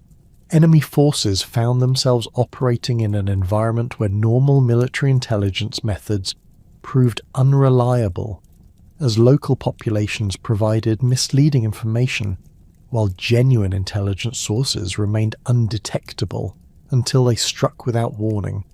The failure of Nobukatsu's initial invasion force demonstrated the inadequacy of conventional military approaches for dealing with Iga's defensive capabilities, while providing the province's inhabitants with valuable intelligence about Nobunaga's tactical methods and technological capabilities. IGA operatives who infiltrated the retreating army gathered detailed information about Nobunaga's military organization, equipment standards, and command structures that informed subsequent defensive preparations. The captured weapons and equipment left behind by fleeing forces provided insights into technological developments while supplementing Iga's own military resources. Nobunaga's response to his initial failure in IGA reflected his systematic approach to military problems and his willingness to commit overwhelming resources to achieve strategic objectives. Rather than attempting another conventional assault with modified tactics, he began preparations for a comprehensive campaign designed to eliminate Iga's defensive capabilities through systematic destruction of the infrastructure that supported resistance activities. This approach required detailed intelligence about the province's economic base, population distribution, and logistical networks that could only be obtained through extensive reconnaissance operations conducted over many months.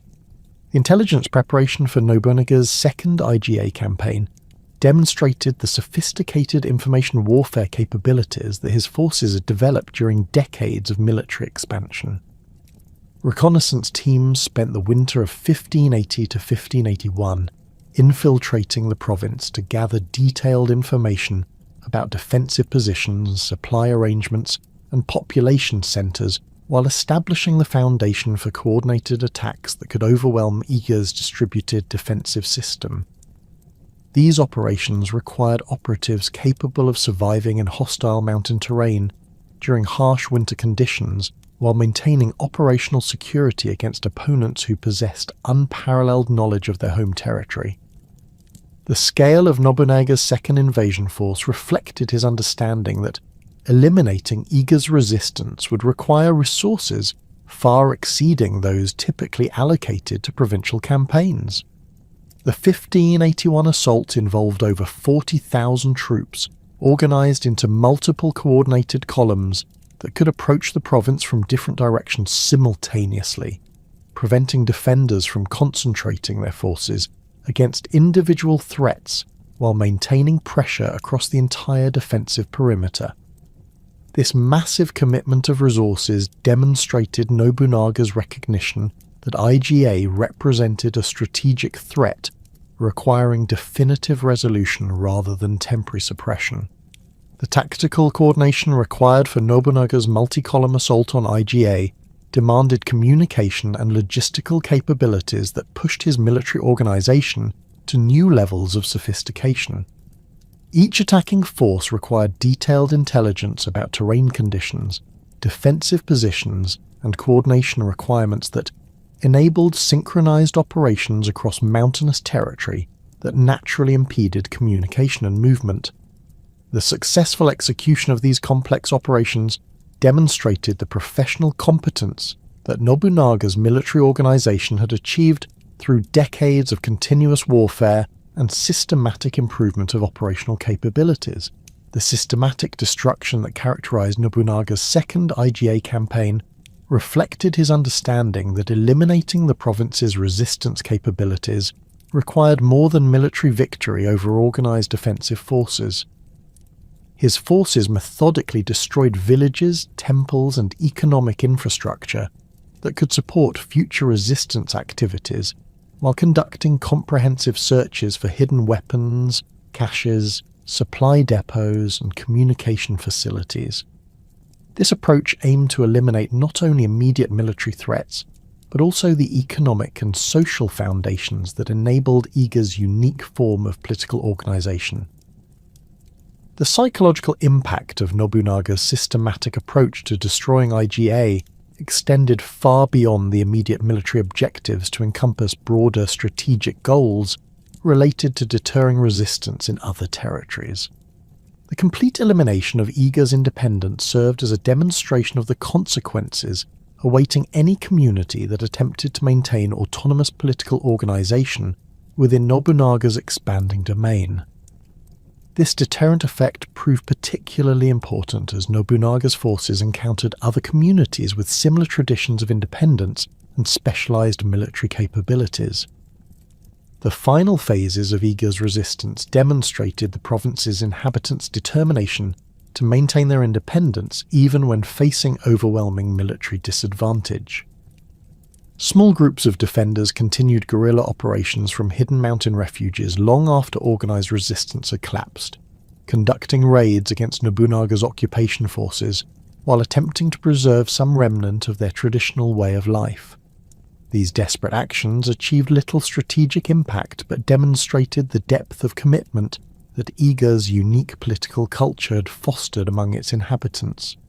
The diaspora that followed Iga's destruction scattered surviving ninja throughout Japan, creating opportunities for employment with various daimyo, while simultaneously spreading the specialized knowledge and techniques that had developed in the province over previous centuries.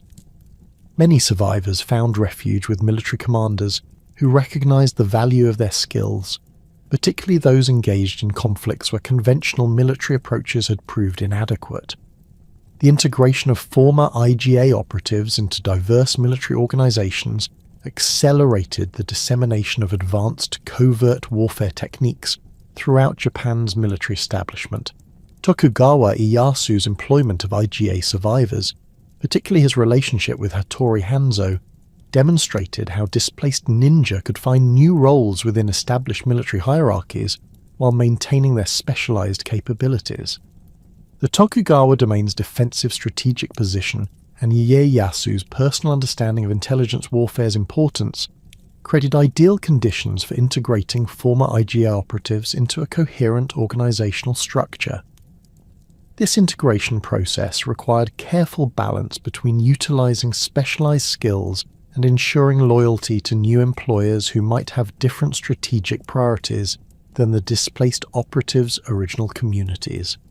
The transformation of surviving IGA ninja from independent operators to integrated intelligence assets within established military hierarchies marked a fundamental shift in their social role and operational methods.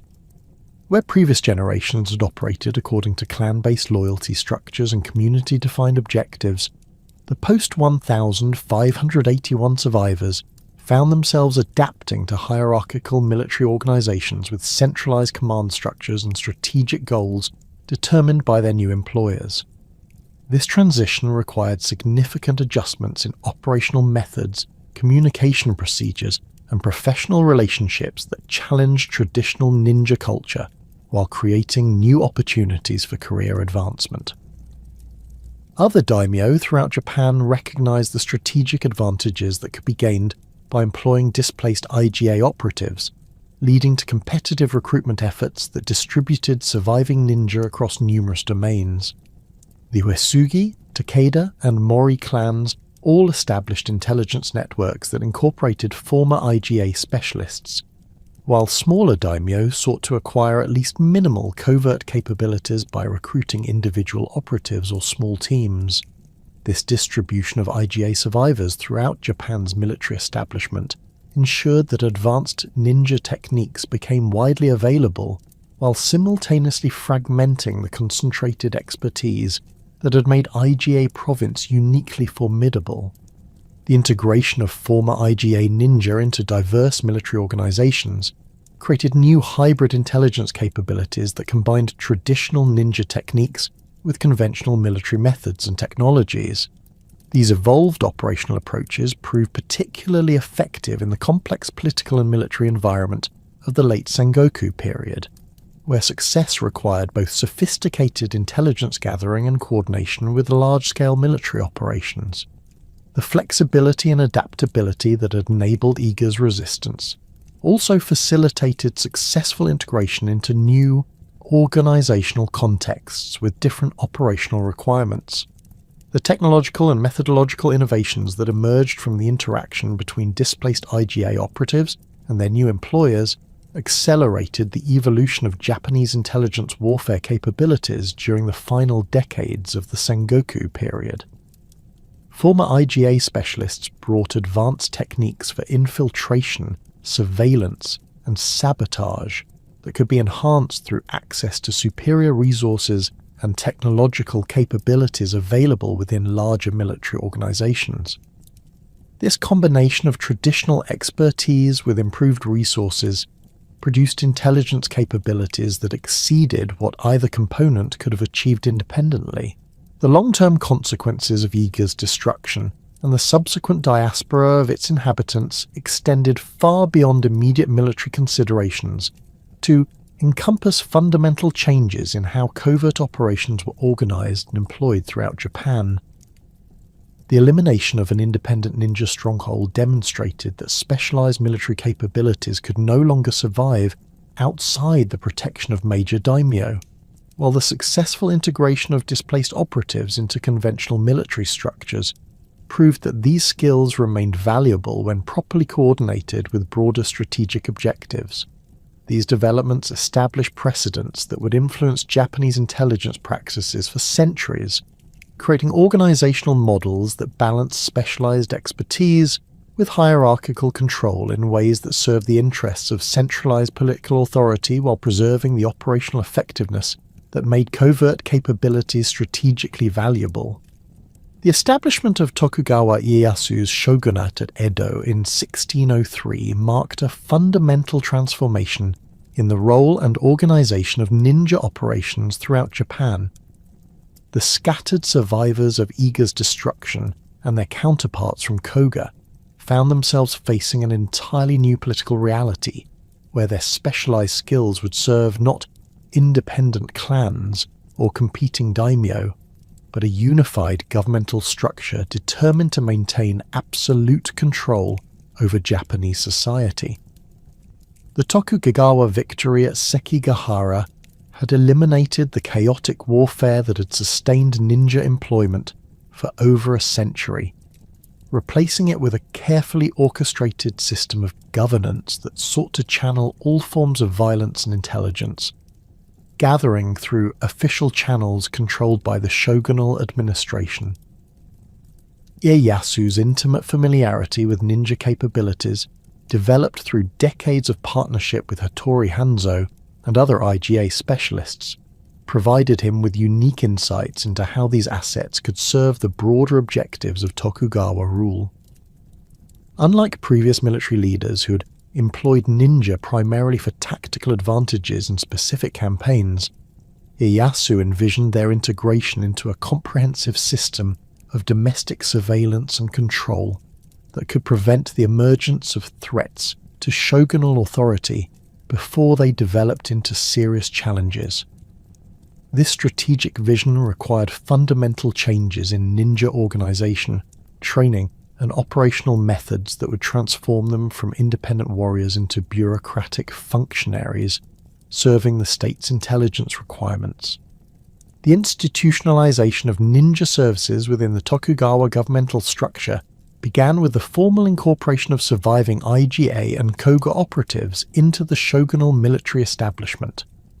Rather than maintaining their traditional clan-based organization, these specialists were reorganized into official units that reported directly to trusted Tokugawa administrators, while maintaining their specialized training and operational capabilities. This restructuring process required careful balance between preserving the skills that made ninja valuable and ensuring their complete loyalty to the new regime's political objectives. Hattori Hanzo's appointment as commander of the Edo Castle Guard represented the most visible symbol of ninja integration into the Tokugawa hierarchy. His official title of Iga no Kami reflected both his origins and his new governmental responsibilities, while his residence near the western gate of Edo Castle established the physical presence of ninja authority within the shogunal capital. The gate itself became known as Hanzo Mon in recognition of his role, creating a permanent reminder of how former enemies had become essential components of Tokugawa security arrangements. The transformation of the Hattori clan from independent IGA warriors to hereditary Tokugawa retainers exemplified the broader changes affecting ninja organizations throughout Japan. Family members who had once operated according to clan loyalty and community interests found themselves incorporated into a hierarchical system where advancement depended on service to shogunal objectives rather than traditional ninja values.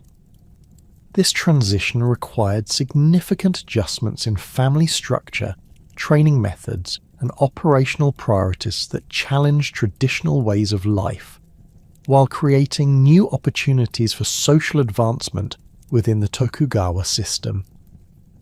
The development of the Oniwaban system during the early decades of Tokugawa rule represented the most sophisticated application of ninja capabilities to the requirements of domestic governance in Japanese history. Established initially as a palace guard force responsible for protecting the shogun and his immediate family, the Oniwaban evolved into a comprehensive intelligence organization that monitored potential threats throughout Japanese society. The system's name, which translates roughly as garden keepers, reflected the Tokugawa administration's preference for euphemistic terminology that concealed the true nature of intelligence activities behind seemingly innocuous bureaucratic functions. The Oniwaban's organizational structure reflected careful adaptation of traditional ninja clan hierarchies to the requirements of bureaucratic administration. Senior positions were typically filled by descendants of prominent IGA and Koga families whose loyalty to the Tokugawa had been demonstrated over multiple generations, while operational roles were assigned to individuals recruited from various backgrounds based on demonstrated competence rather than hereditary status. This hybrid approach preserved valuable expertise while ensuring that the organization's leadership remained firmly committed to shogunal interests rather than alternative loyalties that might compromise operational security. The recruitment methods employed by the Oniwaban demonstrated sophisticated understanding of the psychological and social factors that produced effective intelligence operatives. Candidates underwent extensive evaluation processes that assessed not only physical capabilities and technical skills, but also psychological stability, moral character, and susceptibility to corruption or coercion.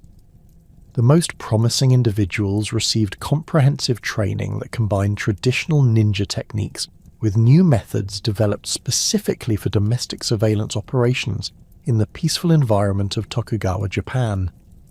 Training programs within the Oniwaban system emphasized skills that differed significantly from those required for Sengoku-era military operations, where previous generations of ninja had focused primarily on battlefield reconnaissance and military sabotage.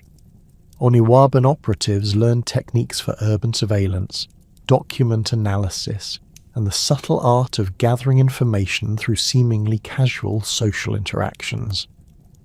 These evolved skill sets reflected the changed operational environment, where success depended more on understanding complex social networks and bureaucratic relationships than on physical prowess or combat capabilities. The Oniwaban's operational methods demonstrated remarkable sophistication in adapting traditional ninja techniques to the requirements of domestic intelligence gathering.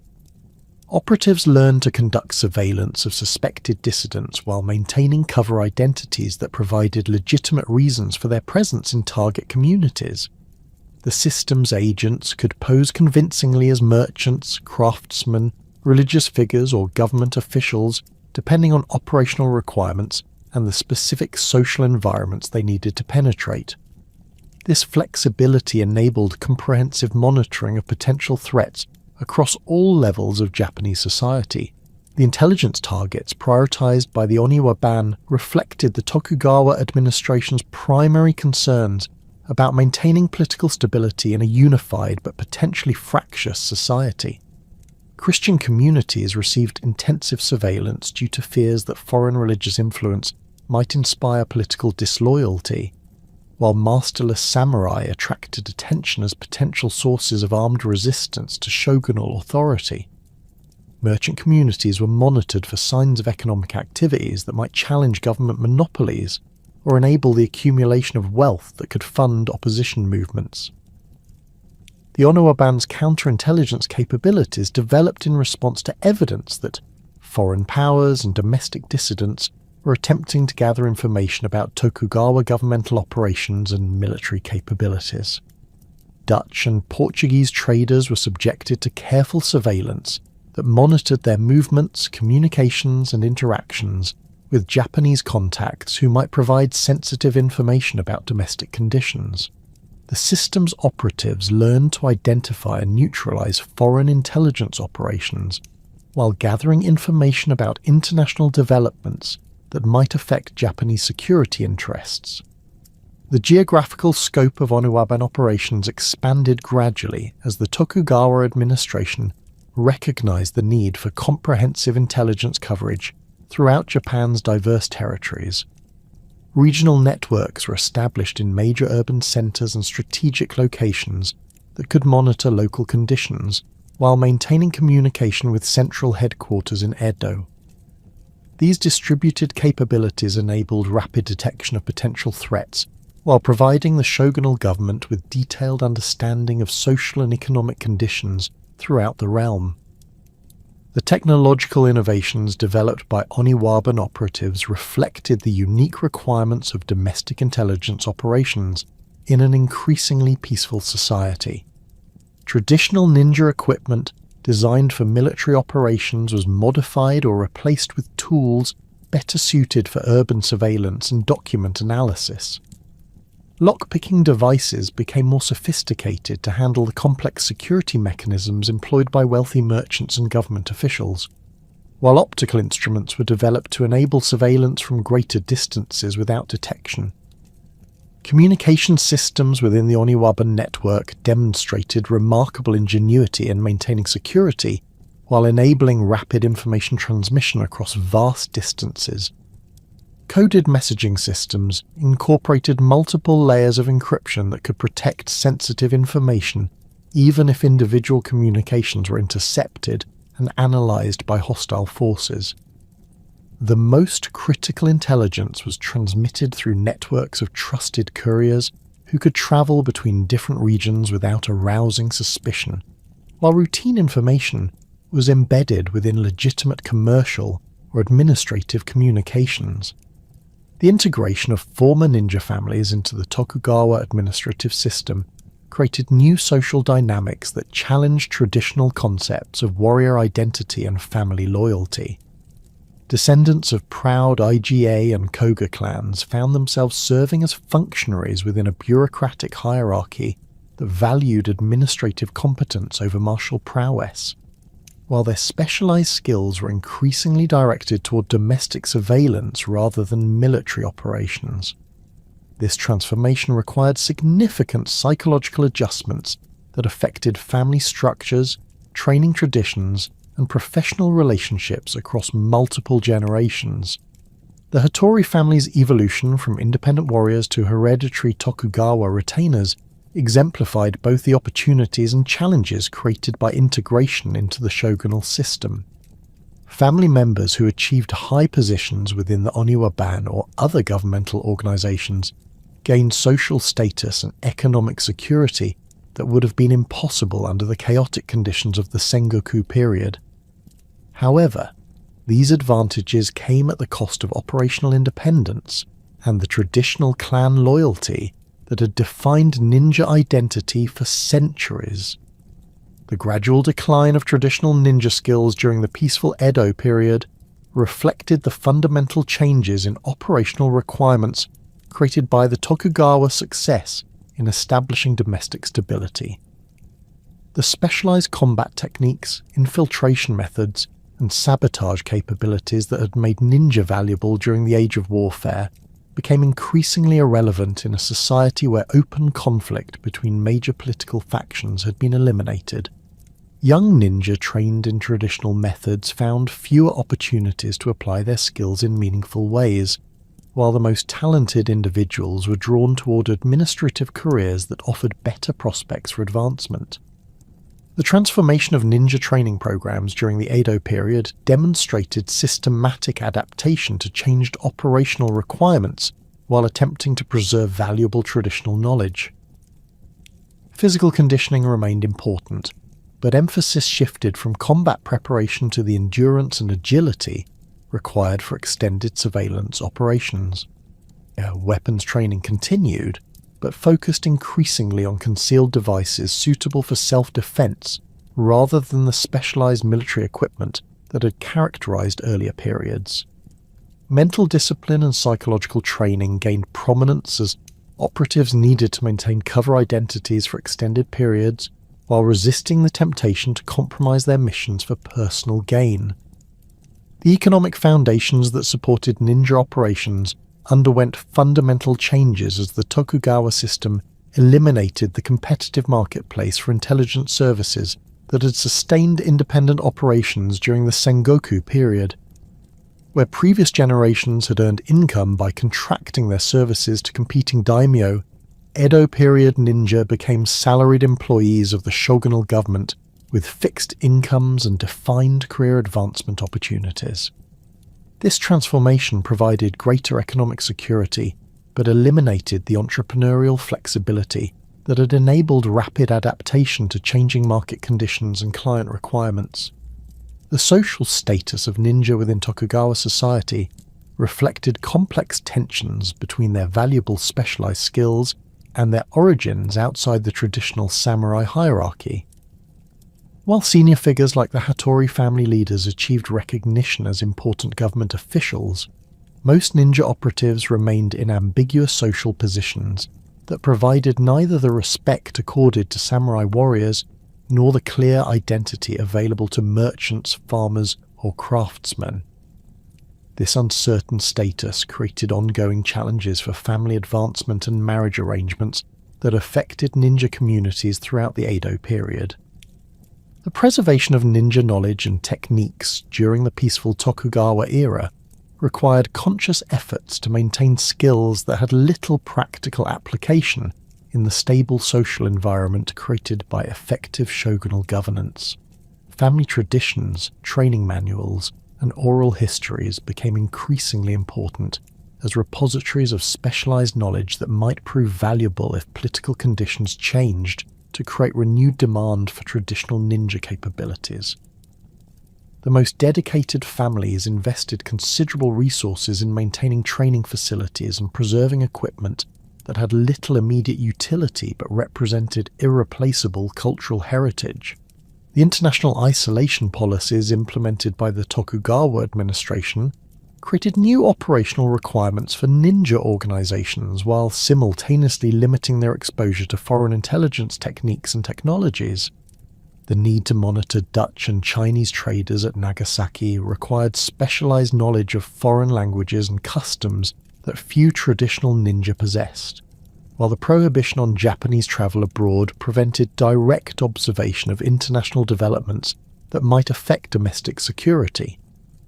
These limitations forced ninja organizations to develop new methods for gathering information about external threats while working within the constraints imposed by official isolation policies.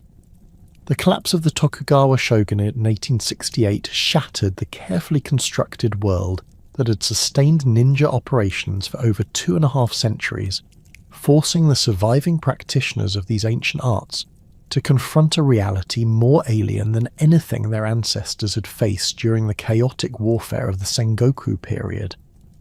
The Meiji Restoration's promise to enrich the country and strengthen the military through wholesale adoption of Western technology and governmental systems threatened to render obsolete not only the traditional skills that defined ninja identity, but the entire social framework that had enabled their survival within Japan's rigid hierarchical society. The new government's determination to eliminate feudal distinctions and create a modern nation-state based on Western models left little apparent room for the secretive organizations that had once served as the Tokugawa regime's eyes and ears. The immediate aftermath of the restoration created unprecedented chaos within the Oniwaban system and related intelligence networks that had operated under shogunal authority. Senior operatives who had spent decades building careers within the Tokugawa bureaucracy found themselves facing uncertain futures as the new Meiji government systematically dismantled the administrative structures that had employed their services. The hereditary positions that had provided economic security and social status for prominent ninja families disappeared overnight, while the specialized knowledge that had made these individuals valuable to the old regime suddenly appeared irrelevant to administrators obsessed with importing Western innovations and abandoning Japan's feudal past. Hattori families and other descendants of the great IGA and Koga clans faced particularly acute challenges as they watched centuries of accumulated expertise and carefully maintained social connections become worthless in the transformed political environment. The new government's emphasis on merit-based advancement and Western education created barriers that excluded individuals whose qualifications rested primarily on traditional skills and hereditary service records. Many former ninja found themselves competing for positions alongside Western-educated young men who possessed the language abilities, technical knowledge, and cultural familiarity that the Meiji administration valued above the stealth and surveillance capabilities that had once commanded respect and steady employment. The social upheaval that accompanied Japan's rapid modernization created unexpected opportunities for individuals with intelligence-gathering skills, even as it eliminated the traditional structures that had previously employed such capabilities. The massive population movements triggered by the abolition of the Han system and the establishment of prefectural government brought millions of Japanese into contact with unfamiliar communities and social arrangements, creating information gaps that skilled observers could exploit. Former ninja discovered that their traditional abilities to blend into diverse social environments and extract information through careful observation remained valuable even in the dramatically changed circumstances of Meiji Japan. The emergence of new urban centers and the expansion of existing cities created environments where traditional ninja skills found unexpected applications. The rapid growth of Tokyo, Osaka, and other major population centers produced anonymous crowds where individuals with proper training could conduct surveillance operations without attracting the attention that would have been inevitable in the smaller, more intimate communities of the Edo period. The complexity of modern urban life provided numerous cover identities and legitimate reasons for individuals to move freely between different social and economic environments, while gathering information about activities that might interest government authorities or private clients.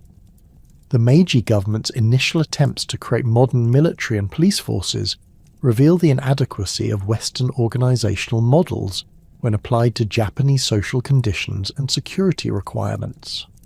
European military advisors and imported police procedures proved effective for conventional military operations and routine law enforcement, but failed to address the unique challenges created by Japan's rapid social transformation and the persistence of traditional loyalties that transcended the new governmental structures. These limitations created opportunities for individuals with specialized knowledge of Japanese society and proven abilities in covert operations to find new roles within the emerging security apparatus.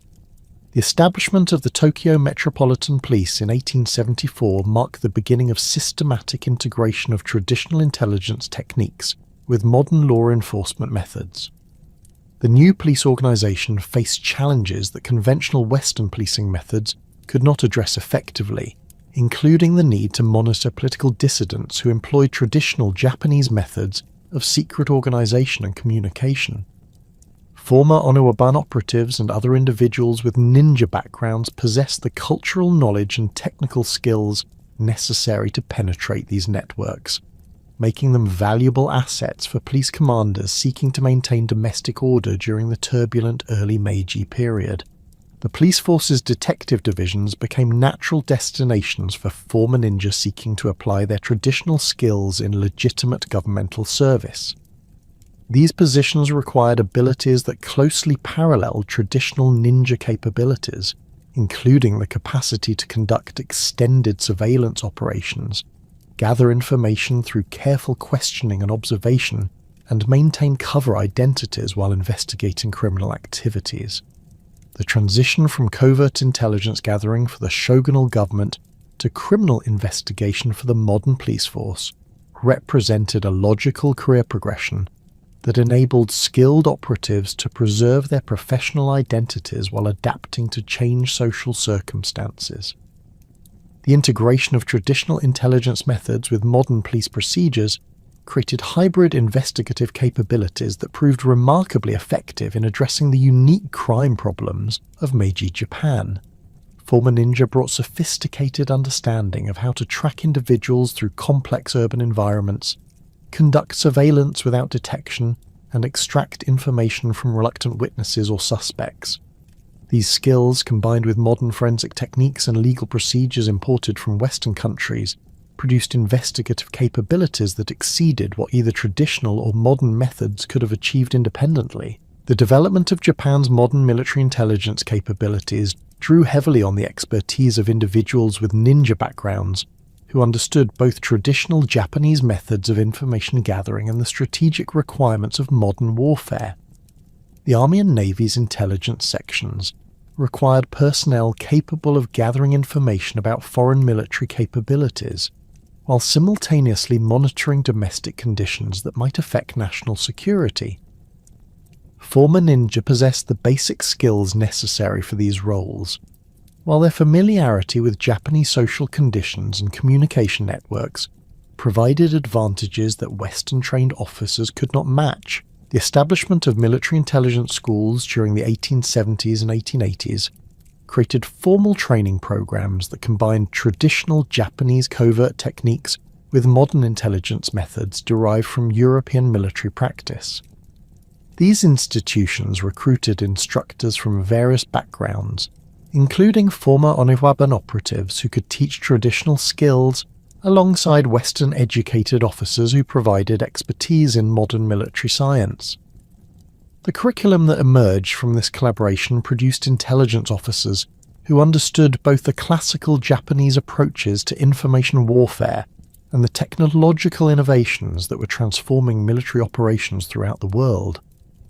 The Japanese military's intelligence requirements expanded dramatically as the Meiji government pursued increasingly ambitious foreign policy objectives that required detailed knowledge of conditions in neighbouring countries. The planning for military operations in Korea during the 1870s created demand for intelligence about political conditions, military capabilities, and economic resources that could only be obtained through systematic reconnaissance operations conducted by skilled operatives. Former ninja possessed many of the abilities necessary for such missions, including the capacity to operate independently in foreign territories while maintaining cover identities that would not arouse suspicion among local populations. The complex political situation in Korea during the late 19th century provided ideal conditions for applying traditional ninja techniques to modern intelligence requirements. The peninsula's factional conflicts, foreign interventions, and social upheavals created opportunities for skilled operatives to gather valuable information, while the chaotic conditions provided cover for activities that might have been impossible in more stable environments. Japanese agents with ninja backgrounds proved particularly effective in penetrating Korean political networks and gathering intelligence about Chinese and Russian activities that might affect Japanese strategic interests. The successful application of traditional intelligence techniques to Korean operations encouraged the Japanese military to expand similar activities throughout East Asia as the empire's ambitions grew during the 1890s and early 1900s. Intelligence networks established in China, Manchuria, and other regions drew heavily on personnel with ninja backgrounds who could adapt their traditional skills to the requirements of international espionage. These operations required individuals capable of learning foreign languages, understanding different cultural contexts, and maintaining cover identities in environments far removed from their Japanese origins. The integration of former ninja into Japan's expanding imperial intelligence apparatus created new career opportunities while simultaneously transforming the nature of their professional activities. Where previous generations had operated primarily within Japanese cultural contexts and social networks, Meiji-era intelligence operatives found themselves working in foreign countries, where their traditional skills had to be adapted to unfamiliar languages, customs, and political systems. This expansion of operational scope required continuous learning and adaptation that challenged traditional approaches while creating new possibilities for professional advancement. The establishment of Japanese consulates and commercial enterprises throughout East Asia provided official cover for intelligence operations that drew extensively on personnel with ninja backgrounds. These individuals could pose as diplomats, merchants, or technical advisors while conducting surveillance of foreign military installations, gathering information about political developments, and assessing economic conditions that might affect Japanese strategic planning. The legitimate business activities of these cover organizations provided natural explanations for the extensive travel and diverse contacts that effective intelligence operations required. The technological innovations that transformed late 19th century warfare created new requirements for intelligence gathering that traditional ninja methods could not address without significant modification. The development of modern firearms, artillery, and naval vessels required technical knowledge that went far beyond the capabilities of traditional operatives, while the increasing importance of industrial capacity and transportation networks demanded understanding of economic and technological factors that had been irrelevant during earlier periods. Former ninja found themselves needing to acquire new skills while preserving the traditional capabilities that remained valuable for certain types of operations. The emergence of modern communications technology, including telegraphs and improved postal systems, created both opportunities and challenges for intelligence operations that required fundamental changes in traditional methods. The ability to transmit information rapidly across vast distances enabled more sophisticated coordination of intelligence networks, while simultaneously creating new vulnerabilities to interception and analysis by hostile forces. Former ninja learned to exploit these new communication capabilities while developing countermeasures to protect their own operations from similar surveillance by foreign intelligence services. The cultural transformation that accompanied Japan's modernization created new forms of information that required collection and analysis by intelligence organizations, seeking to understand domestic and foreign developments. The proliferation of newspapers, magazines, and other printed materials provided unprecedented access to information about political opinions, economic conditions, and social trends that had previously been difficult to assess systematically. Former ninja developed new skills in document analysis and media monitoring that complemented their traditional abilities in human intelligence gathering. The emergence of photography and other visual documentation technologies provided intelligence operatives with new tools for gathering and preserving information that had previously depended entirely on human observation and memory. Former ninja learned to use cameras and other recording devices while developing techniques for concealing such equipment during covert operations. These technological capabilities enhanced their effectiveness while creating new security challenges that required innovative solutions to prevent detection by increasingly sophisticated counterintelligence efforts.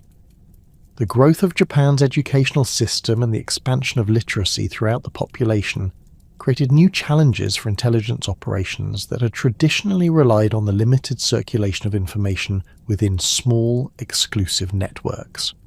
The proliferation of schools, libraries, and other educational institutions made it increasingly difficult to control access to sensitive information, while simultaneously creating new sources of intelligence about social conditions and political attitudes. Former ninja adapted their traditional methods to to operate effectively in this more open information environment while developing new techniques for monitoring and influencing public opinion.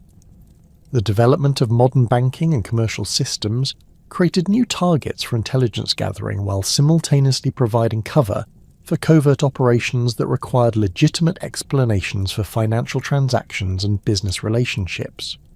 Former ninja learned to exploit the complexity of modern economic networks while using commercial activities to conceal intelligence operations. The international nature of modern business provided natural explanations for the extensive travel and foreign contacts that effective intelligence work required. The emergence of popular literature and theatre during the Meiji period began the process of mythologizing ninja history that would eventually transform public understanding of these traditional practitioners. Early Meiji writers and performers, seeking to create distinctly Japanese cultural products that could compete with imported Western entertainment, discovered that stories about ninja provided ideal material for dramatic presentations that combined historical authenticity with exotic appeal.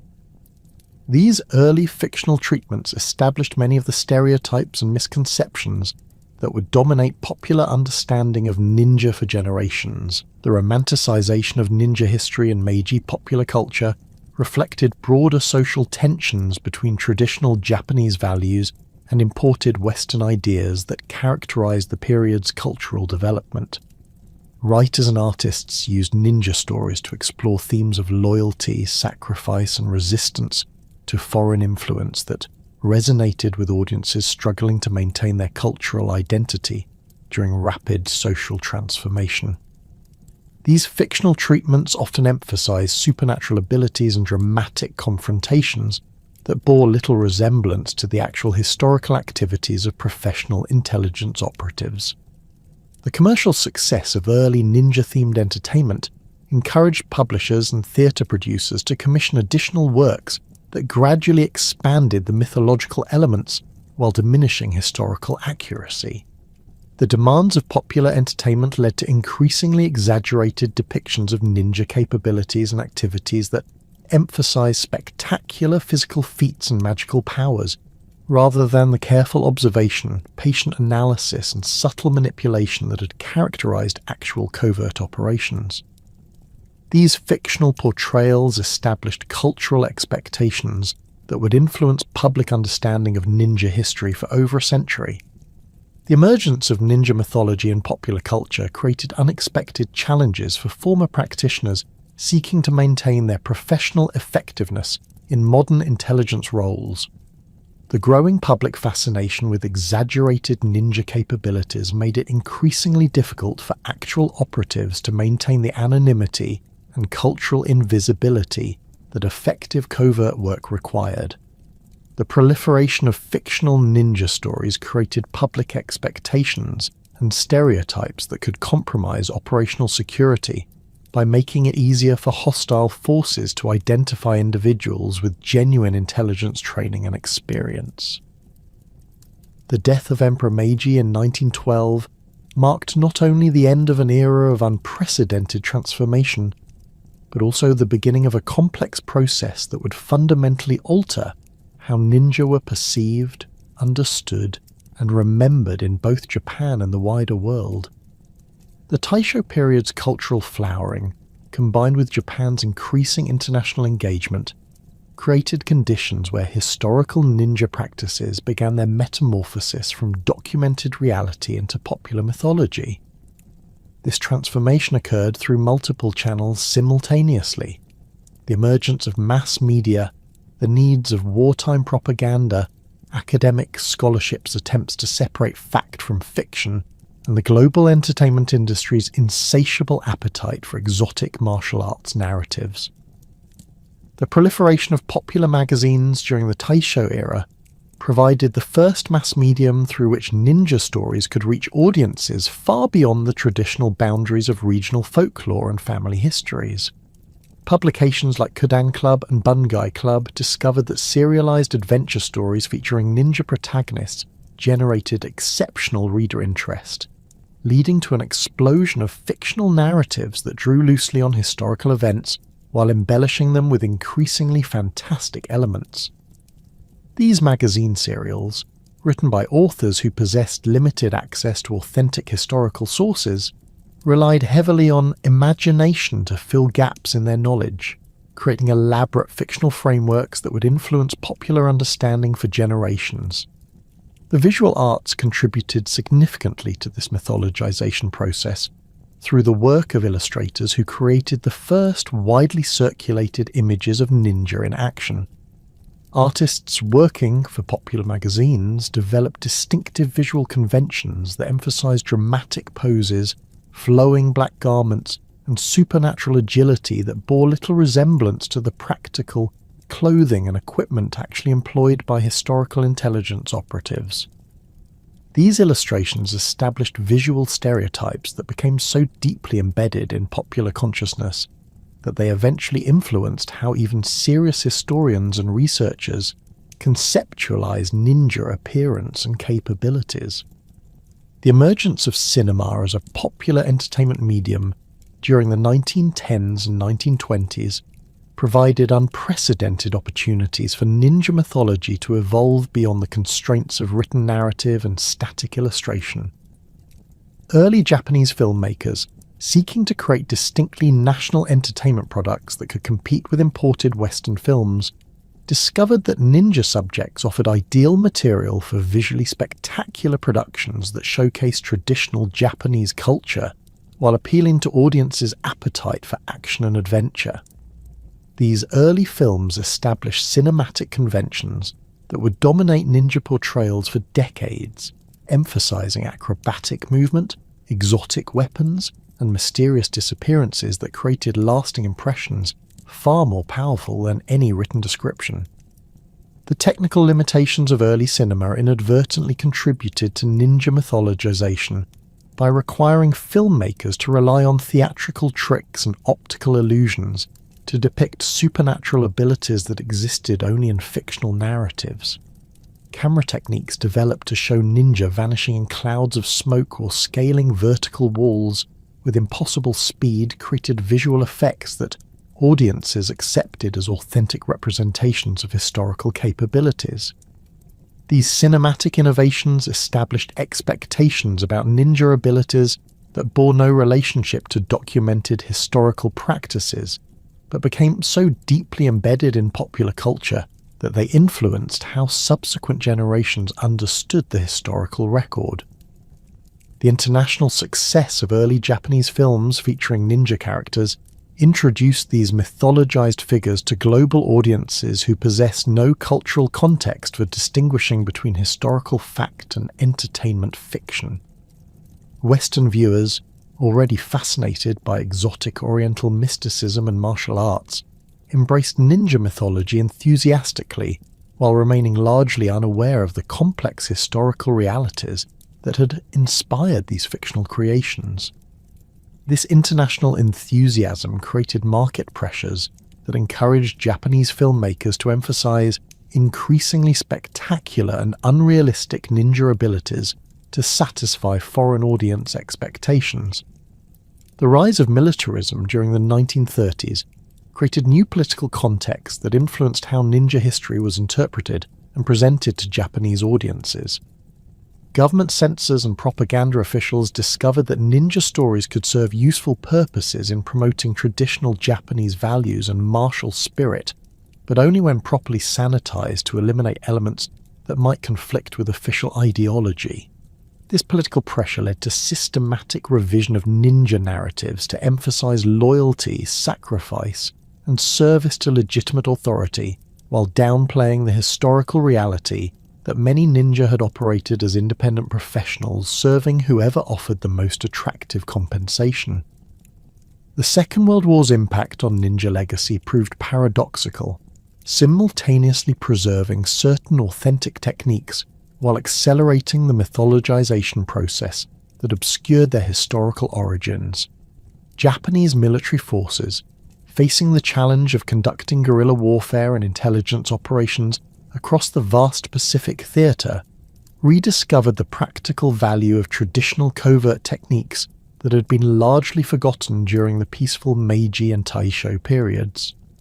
Special operations units received training in infiltration, sabotage and survival skills that drew directly on ninja traditions preserved in family archives and training manuals that had survived the previous century's social upheavals. The establishment of the Nakano School in 1938 represented the most systematic attempt to integrate traditional ninja techniques with modern military requirements since the Meiji period's early experiments in military intelligence.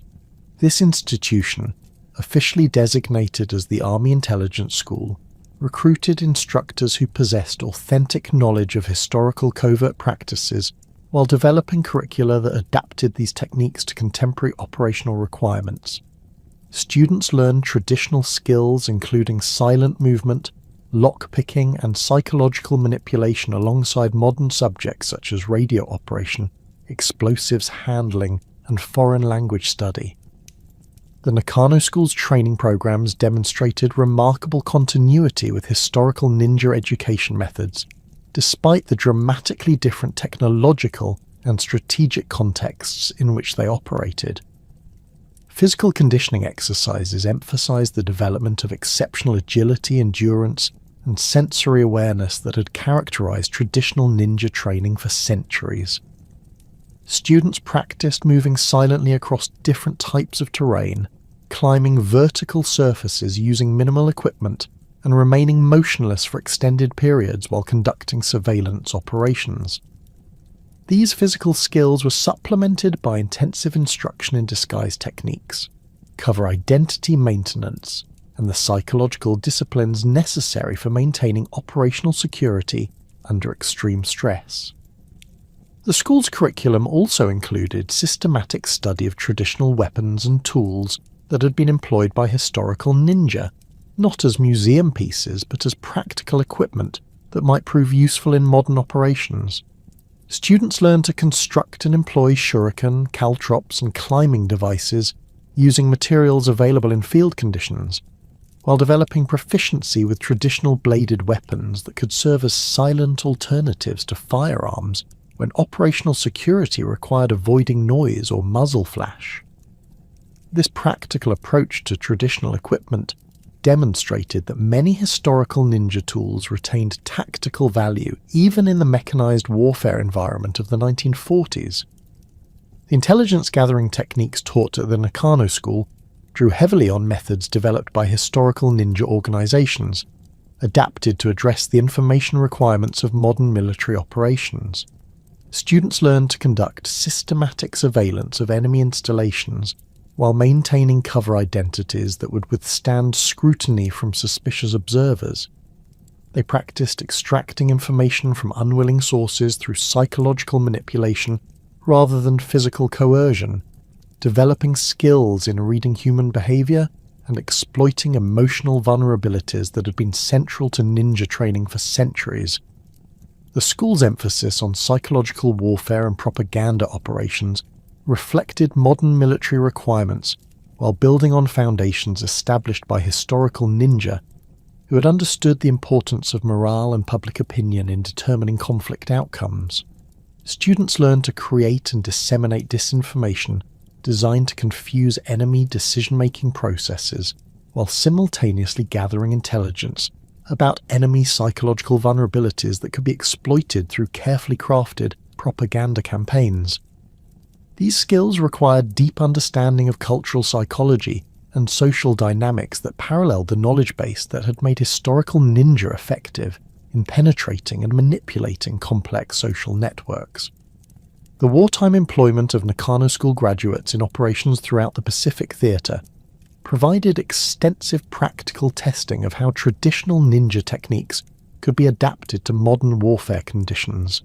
Operatives conducted intelligence-gathering missions in occupied territories, organized resistance networks behind enemy lines, and performed sabotage operations against Allied supply lines and communication facilities.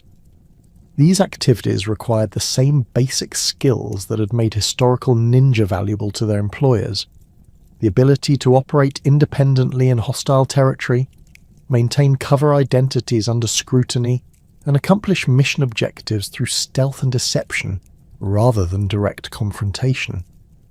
The documentation of wartime special operations conducted by personnel with ninja training created the first systematic records of how traditional covert techniques performed under modern combat conditions.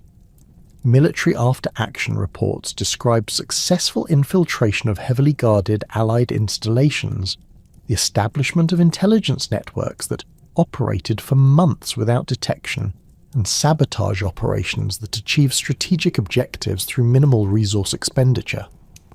These documented successes provided concrete evidence that traditional ninja skills retained practical military value even in the technological warfare environment of the 1940s.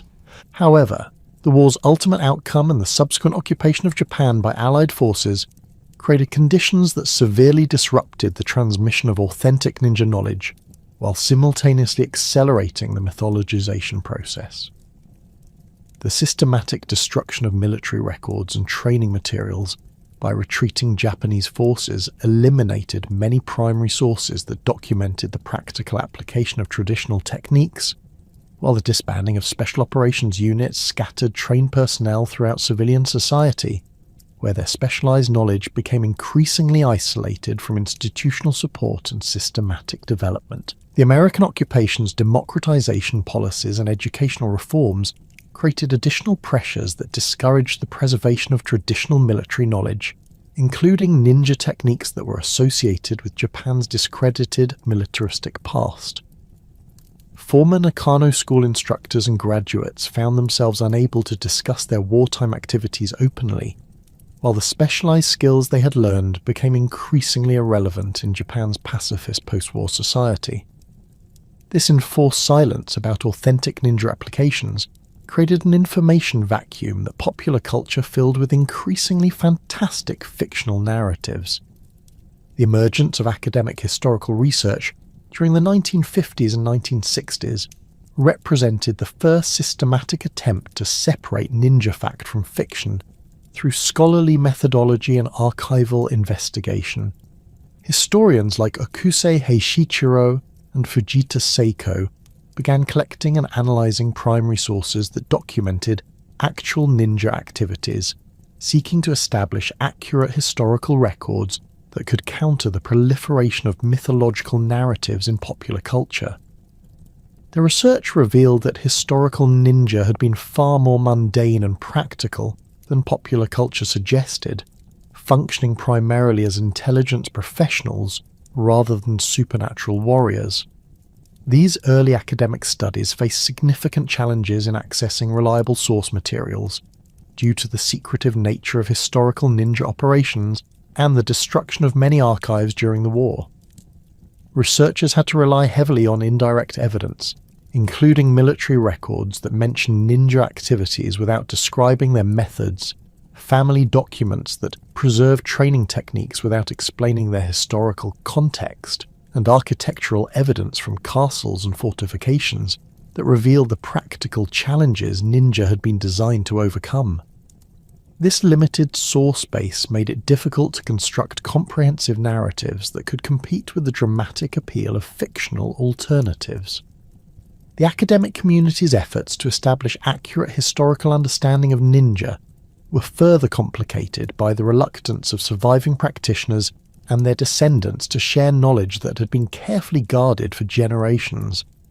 Families that had preserved authentic techniques and historical records remained suspicious of outside researchers, particularly academics who might publish sensitive information that could compromise operational security or violate traditional obligations to maintain secrecy.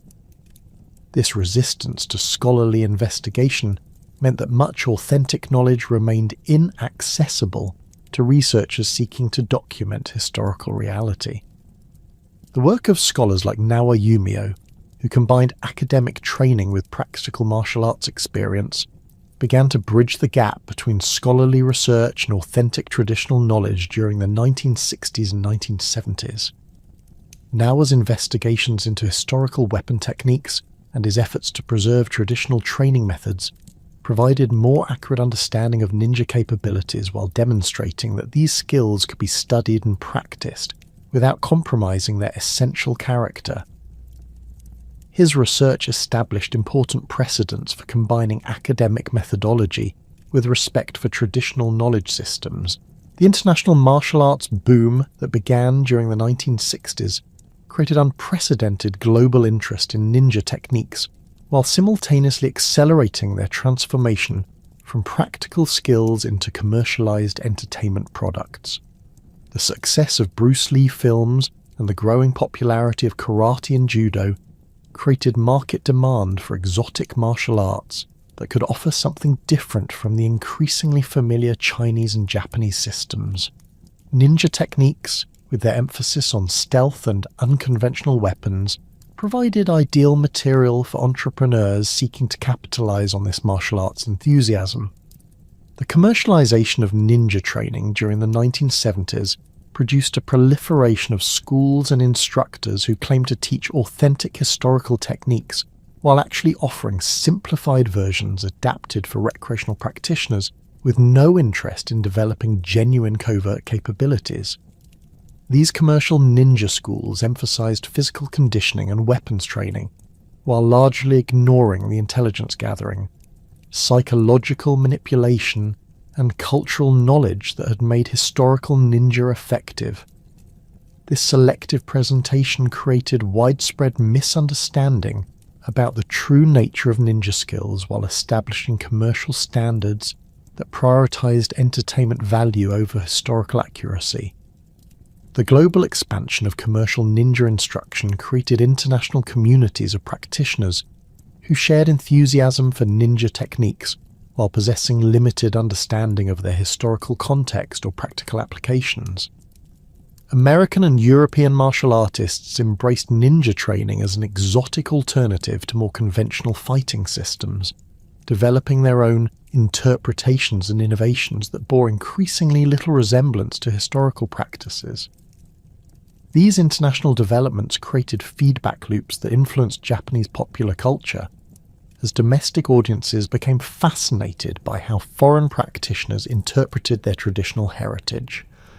The emergence of ninja-themed entertainment in American popular culture during the 1970s represented the culmination of the mythologization process that had begun decades earlier in Japanese magazines and films.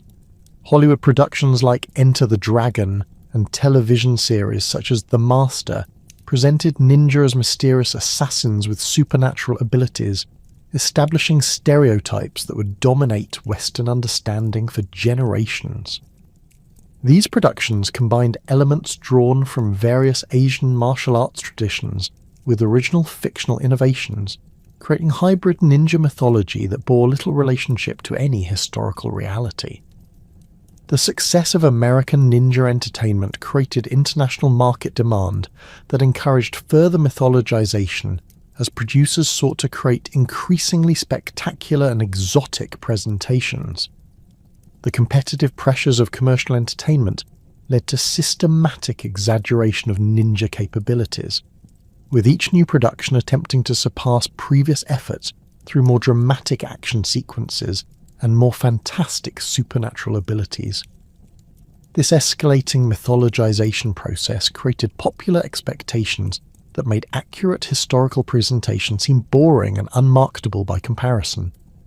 The technological innovations in film production during the 1970s enabled more convincing depictions of supernatural ninja abilities, creating visual effects that audiences accepted as authentic representations of traditional capabilities.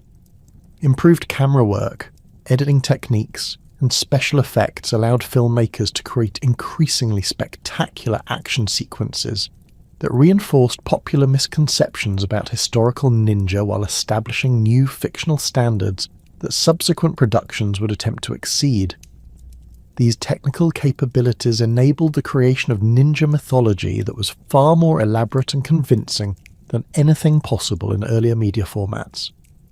The cultural impact of this mythologization process extended far beyond entertainment to influence academic research, martial arts instruction, and public understanding of Japanese history. The proliferation of fictional ninja narratives created cultural expectations that made it increasingly difficult for scholars and authentic practitioners to present accurate historical information without seeming to contradict widely accepted popular knowledge. This cultural pressure encouraged even serious researchers to emphasize dramatic elements of ninja history while downplaying the mundane reality that most covert operations had involved patient observation and careful analysis rather than spectacular physical confrontations. The preservation of authentic ninja knowledge during this period of intense mythologization required conscious efforts by dedicated individuals and families who recognized the importance of maintaining accurate historical records despite popular culture's preference for fictional alternatives. Traditional practitioners continued to study and practice genuine techniques while carefully documenting their historical origins and practical applications. These preservation efforts created repositories of authentic knowledge that would prove invaluable for later generations of researchers seeking to understand the historical reality behind the popular mythology. The tension between authentic preservation and popular mythologization created complex dynamics within Japanese culture as traditional practitioners struggled to maintain their heritage while adapting to modern social conditions that offered little support for genuine ninja skills. Some families chose to maintain strict secrecy about their traditional knowledge, preserving techniques and historical records within closed communities that remained largely invisible to outside observers. Others attempted to engage with popular culture and academic research, seeking to influence public understanding while protecting essential elements of their traditional heritage from commercialization and distortion.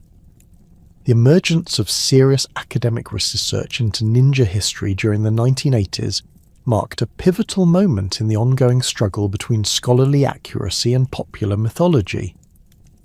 Universities across Japan began establishing formal programs dedicated to studying the historical realities of covert warfare, with institutions like Mie University taking the lead in systematic investigation of primary sources that had survived centuries of deliberate secrecy and wartime destruction.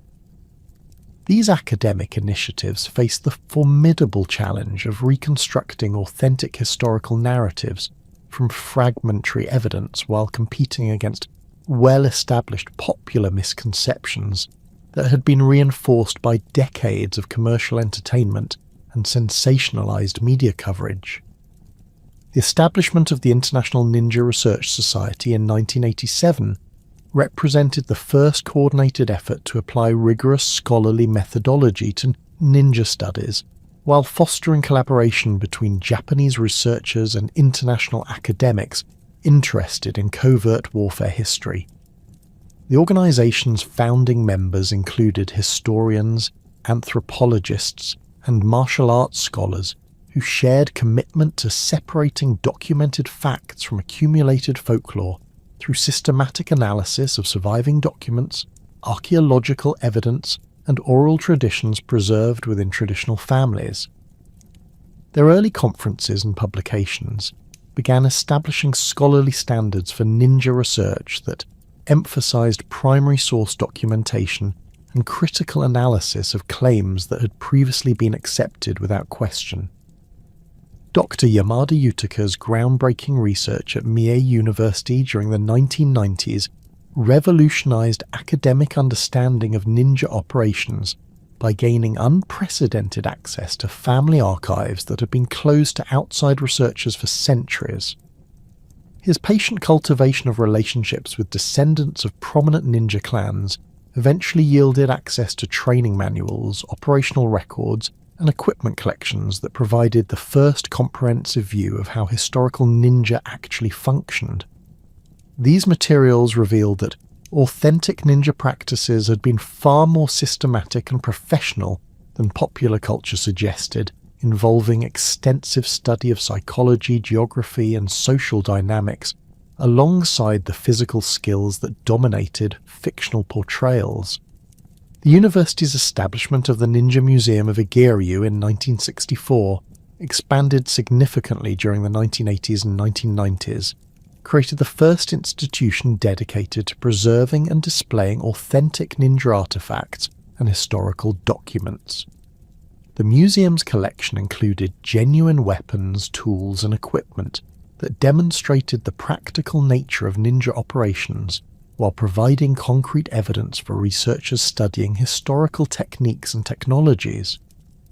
Interactive exhibits allowed visitors to experience reconstructed ninja training exercises and infiltration scenarios, offering more accurate understanding of ninja capabilities than the supernatural feats depicted in popular entertainment.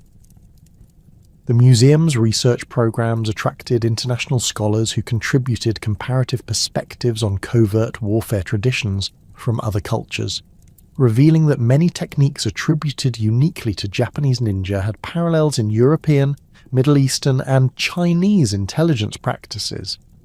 These cross-cultural comparisons helped establish ninja history within broader contexts of military intelligence development, while identifying genuinely unique innovations that emerged from Japan's specific geographical and cultural conditions.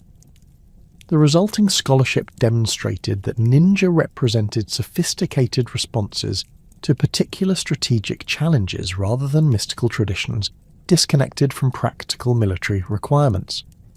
Contemporary preservation efforts by traditional ninjutsu schools faced complex challenges in maintaining authentic techniques while adapting to modern social conditions that offered limited opportunities for applying genuine covert skills. The Bujinkan organization, established by Hatsumi Masaki in 1970, became the most prominent international vehicle for transmitting traditional ninja knowledge through systematic instruction programs that emphasized historical accuracy while acknowledging the recreational nature of most contemporary practice. Hatsumi's approach combined rigorous study of classical techniques with philosophical instruction that helped students understand the cultural context that had shaped ninja development. The Bujinkan's international expansion during the 1980s and 1990s created global networks of practitioners who studied traditional ninja techniques while adapting them to contemporary self-defense and physical fitness applications. Training centers established throughout North America, Europe, and Australia attracted students seeking authentic martial arts instruction that differed from the commercialized systems that dominated most martial arts schools. These international communities developed their own interpretations of traditional techniques while maintaining connections to Japanese source schools that provided ongoing instruction and cultural context. The organization's emphasis on preserving classical training methods created unique educational environments where students learned traditional weapons handling, stealth movement, and psychological techniques, alongside historical and cultural studies that provided context for understanding these skills. Advanced practitioners studied classical Japanese texts, participated in traditional ceremonies, and traveled to Japan for intensive training sessions that connected them directly with the cultural heritage they sought to preserve. This comprehensive approach produced practitioners who possessed both technical skills and cultural understanding that enabled them to serve as bridges between traditional Japanese knowledge and international communities.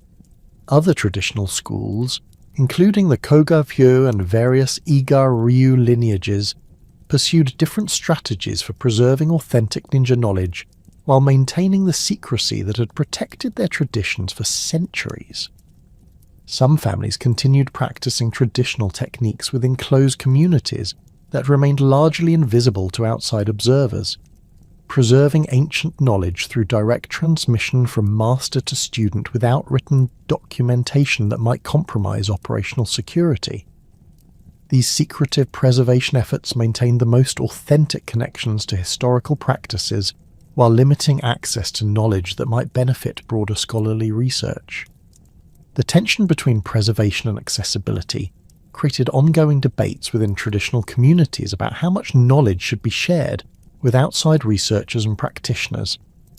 Conservative factions argued that maintaining secrecy remained essential for protecting the integrity of traditional teachings, while progressive voices contended that broader dissemination could ensure survival of valuable knowledge that might otherwise disappear as traditional family structures weakened under modern social pressures.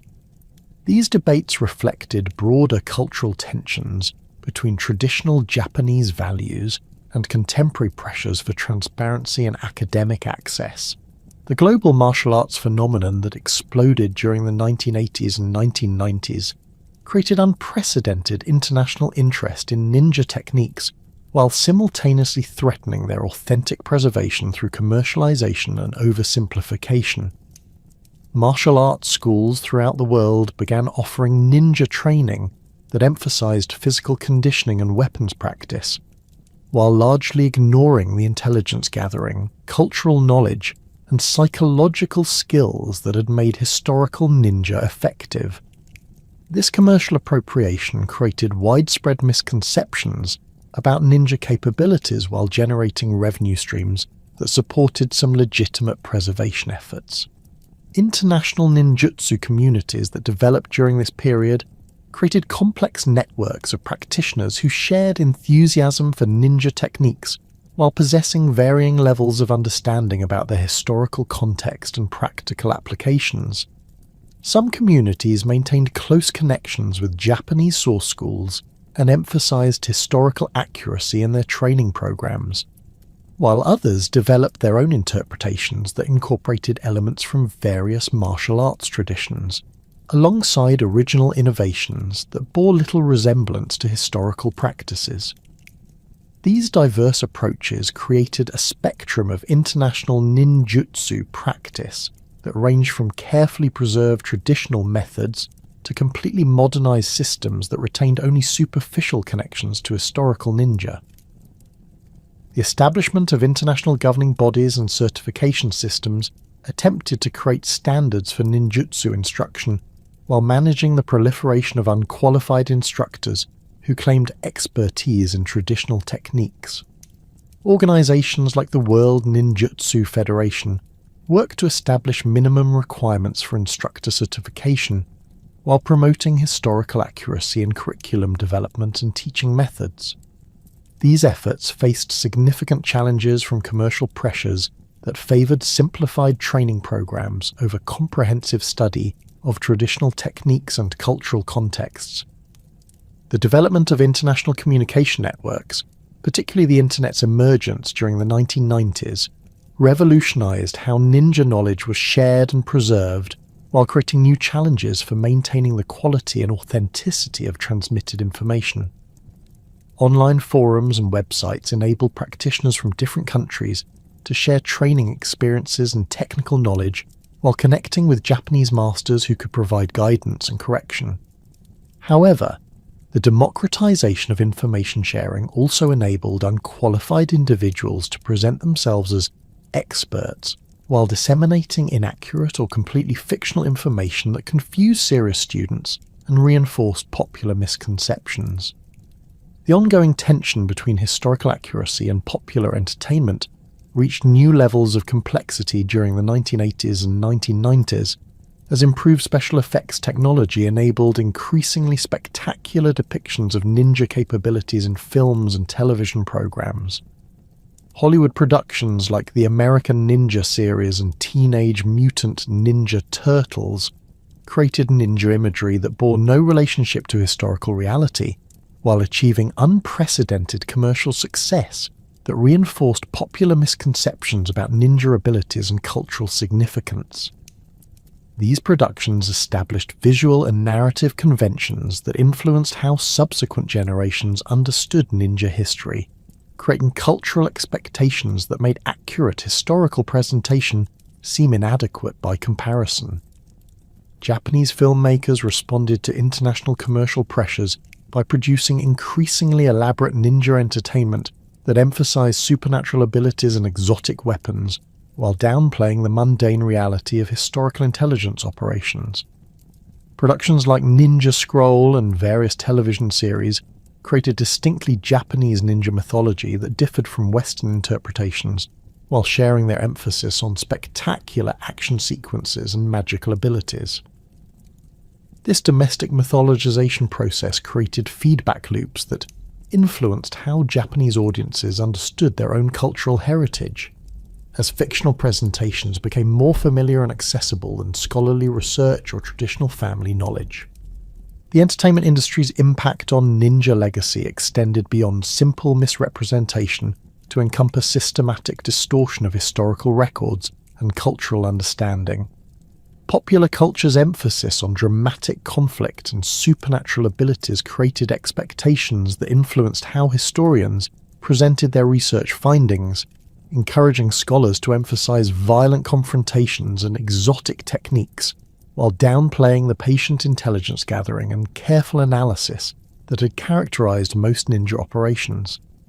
This cultural pressure affected academic research by making mundane historical reality seem less interesting and marketable than fictional alternatives.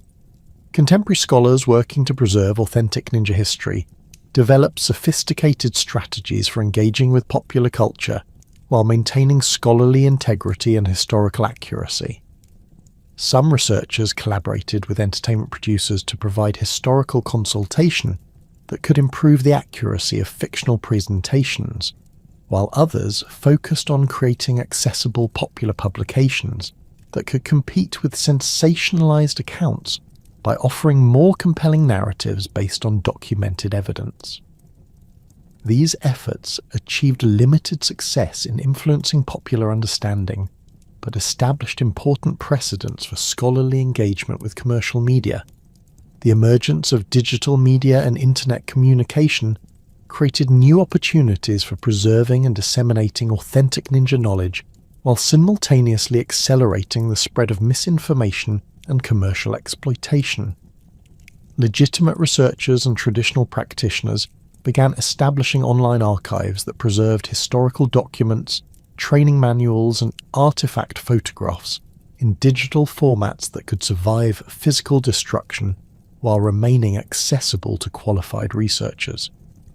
These digital preservation efforts created unprecedented opportunities for collaborative research that connected scholars and practitioners from different countries while maintaining security measures that protected sensitive information from inappropriate disclosure.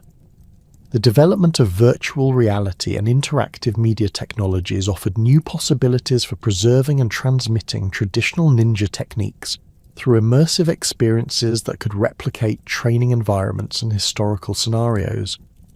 Advanced computer simulations enabled practitioners to experience reconstructed ninja training exercises and historical operations while providing researchers with tools for testing hypotheses about historical techniques and capabilities.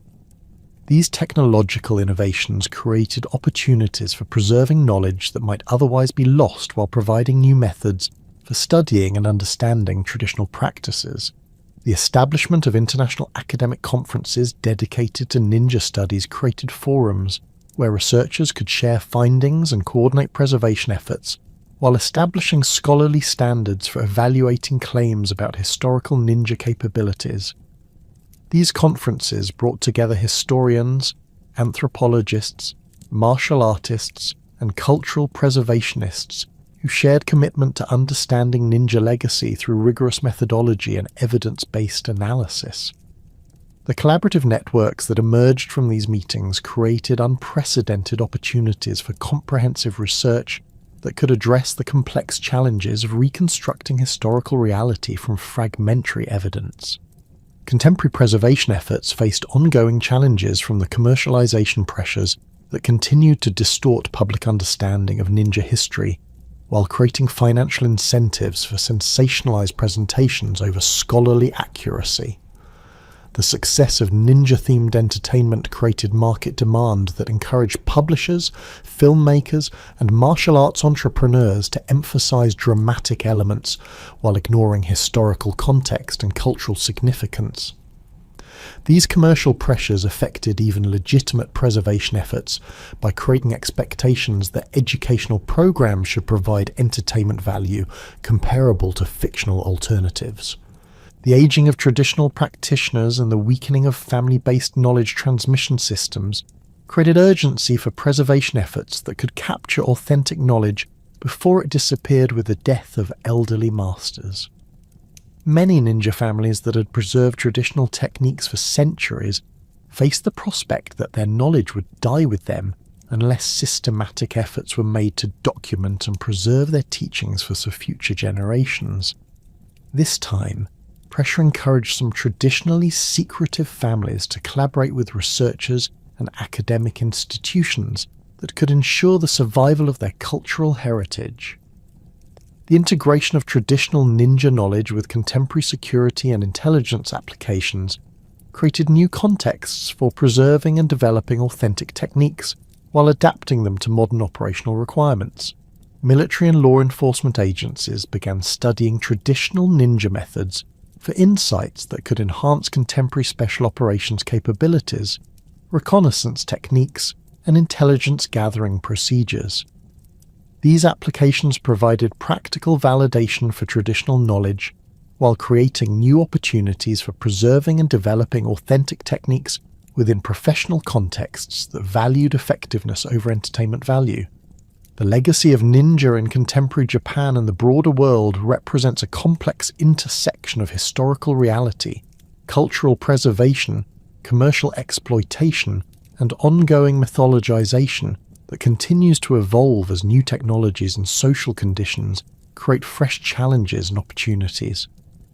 While popular culture's distortions have created widespread misconceptions about ninja capabilities and historical significance, serious scholarly research and dedicated preservation efforts by traditional practitioners have established solid foundations for understanding the authentic legacy of these remarkable intelligence professionals.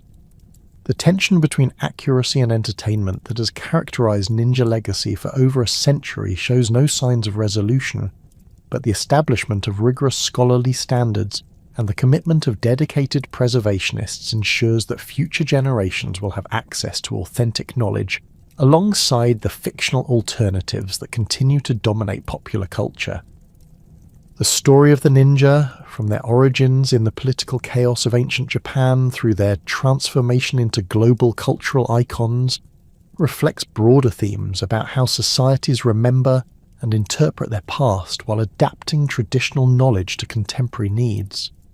Their legacy demonstrates both the resilience of authentic cultural traditions and the power of popular media to reshape historical understanding, creating complex dynamics that continue to influence how we understand the relationship between historical reality and cultural memory in an interconnected world, where information travels instantly, but accuracy remains elusive.